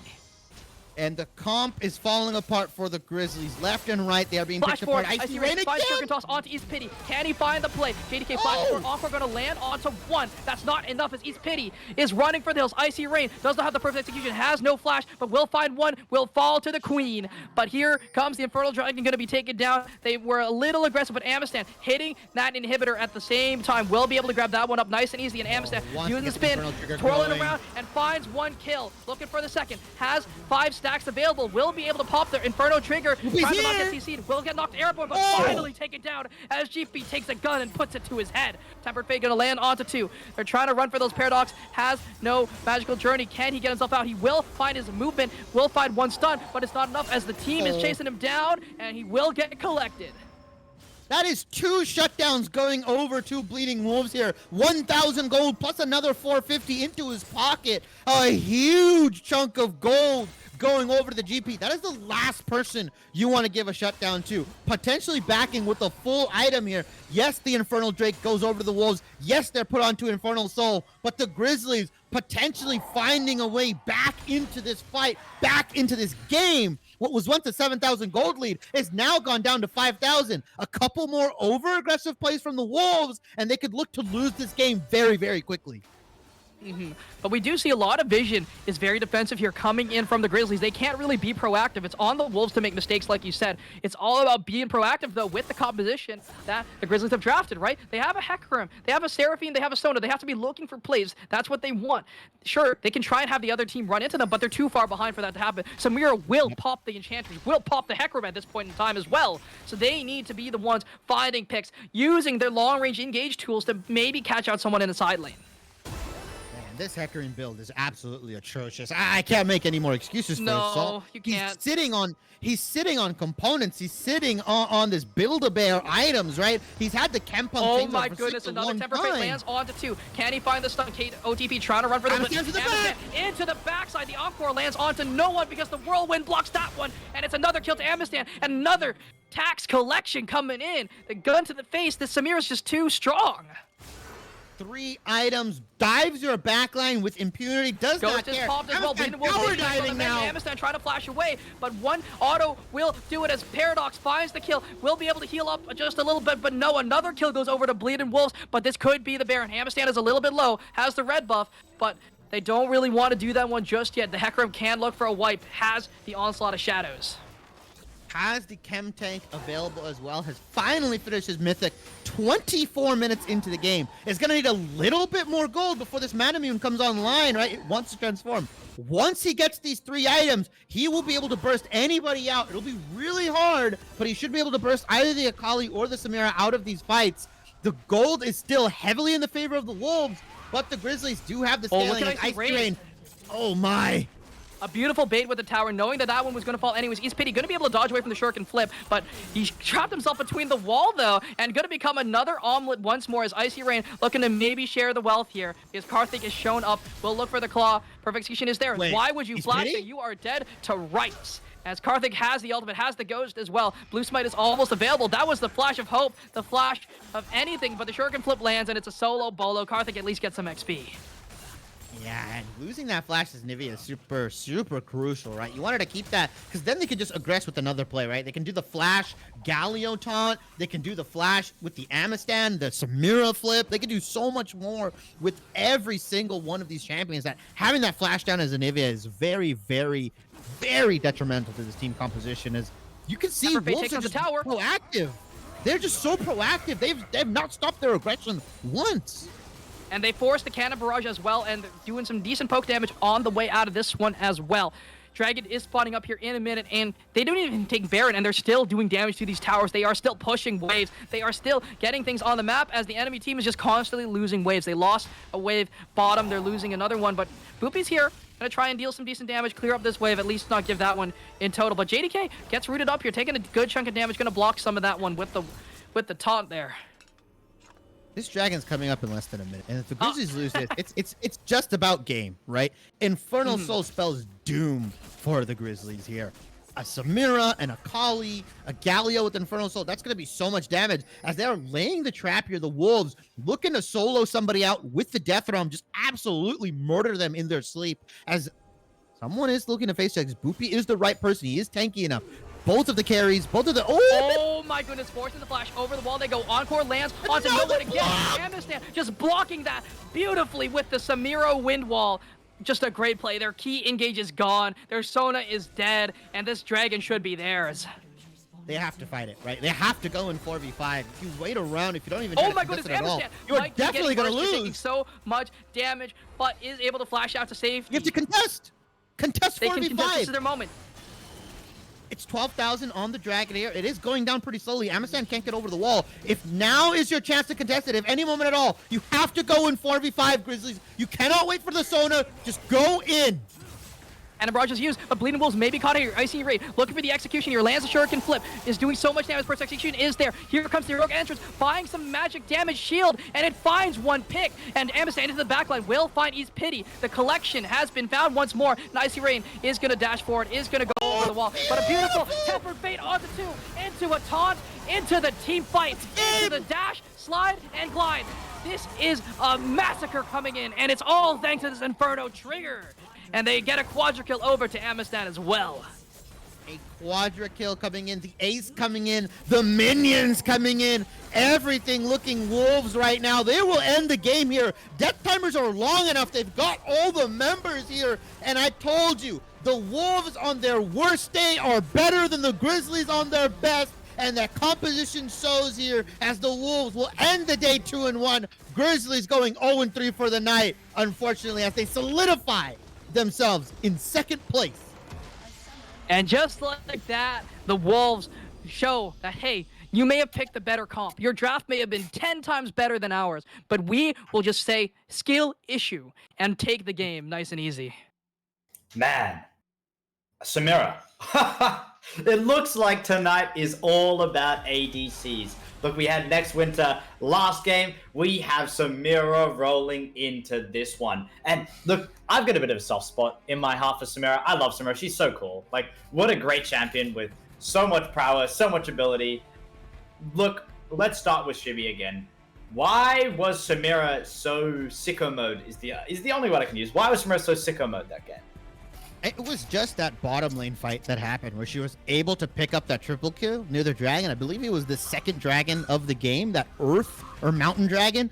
She came in, Inferno triggered onto 3, picked up the triple, went from, I believe, 2-2 to 5-2, picked up 2 items, and she just became unstoppable, right? She has the Galio shield on top of her shield bow. She also has a dive buddy with the Akali. You also have Bard setting you up perfectly, right? I think the unsung hero is Paradox, right? On this Bard. The magical journeys, the stuns from the Q, I mean, the tempered fates were on point, consistently catching out the Seraphine and Sona and setting up the Samira for plays. This bot lane of the Wolves just looking fantastic, and that's kind of where it all went downhill. The Grizzlies fell too far behind. The Hecarim build was not up to snuff. I'm sorry. You just delayed your power pike so much. It was all in disarray. They had the pieces, they had the composition. It just looks like they didn't have the hands to play it. Yeah, something you want to say? Yeah, go ahead, Salt. What's up? I said that composition could be played with no limbs, but apparently you need a little bit of brain power to be able to play that composition because they just needed to play safe, right? They took fights that they knew they shouldn't have taken. You know, they went for dragon fights. They went for plays up top side. You can't be doing that with your comp. You don't do anything until you're on 2.5 items. Your Hecarim wants to hit 2. Your Seraphine wants to be hitting 2 to 3 items there to be able to make things happen. Same with your Anivia. Your Anivia has Leandries and Zhonya's by the end of the game. Those are not the items you want to be fighting with. You want to be fighting with, you know, Leandries, Archangels, and Azonias. You don't want to be fighting on anything along these lines, right? It was just not the optimal time to look for fights, and they kept fighting like they were stronger, but your composition isn't. You may have gotten a little bit ahead on your Seraphine early. They got 1 kill, right? But that's not the play you have to be looking for. You have to be looking to try and get this Hecarim ahead. And by looking for fights where your Seraphine is the one looking to do damage, that's exactly what you cannot be doing. So play to where your comp is strong, which would be towards this mid lane, ganking JDK, but unfortunately they weren't able to find the execution there. But Paradox Skater getting that MVP of the night.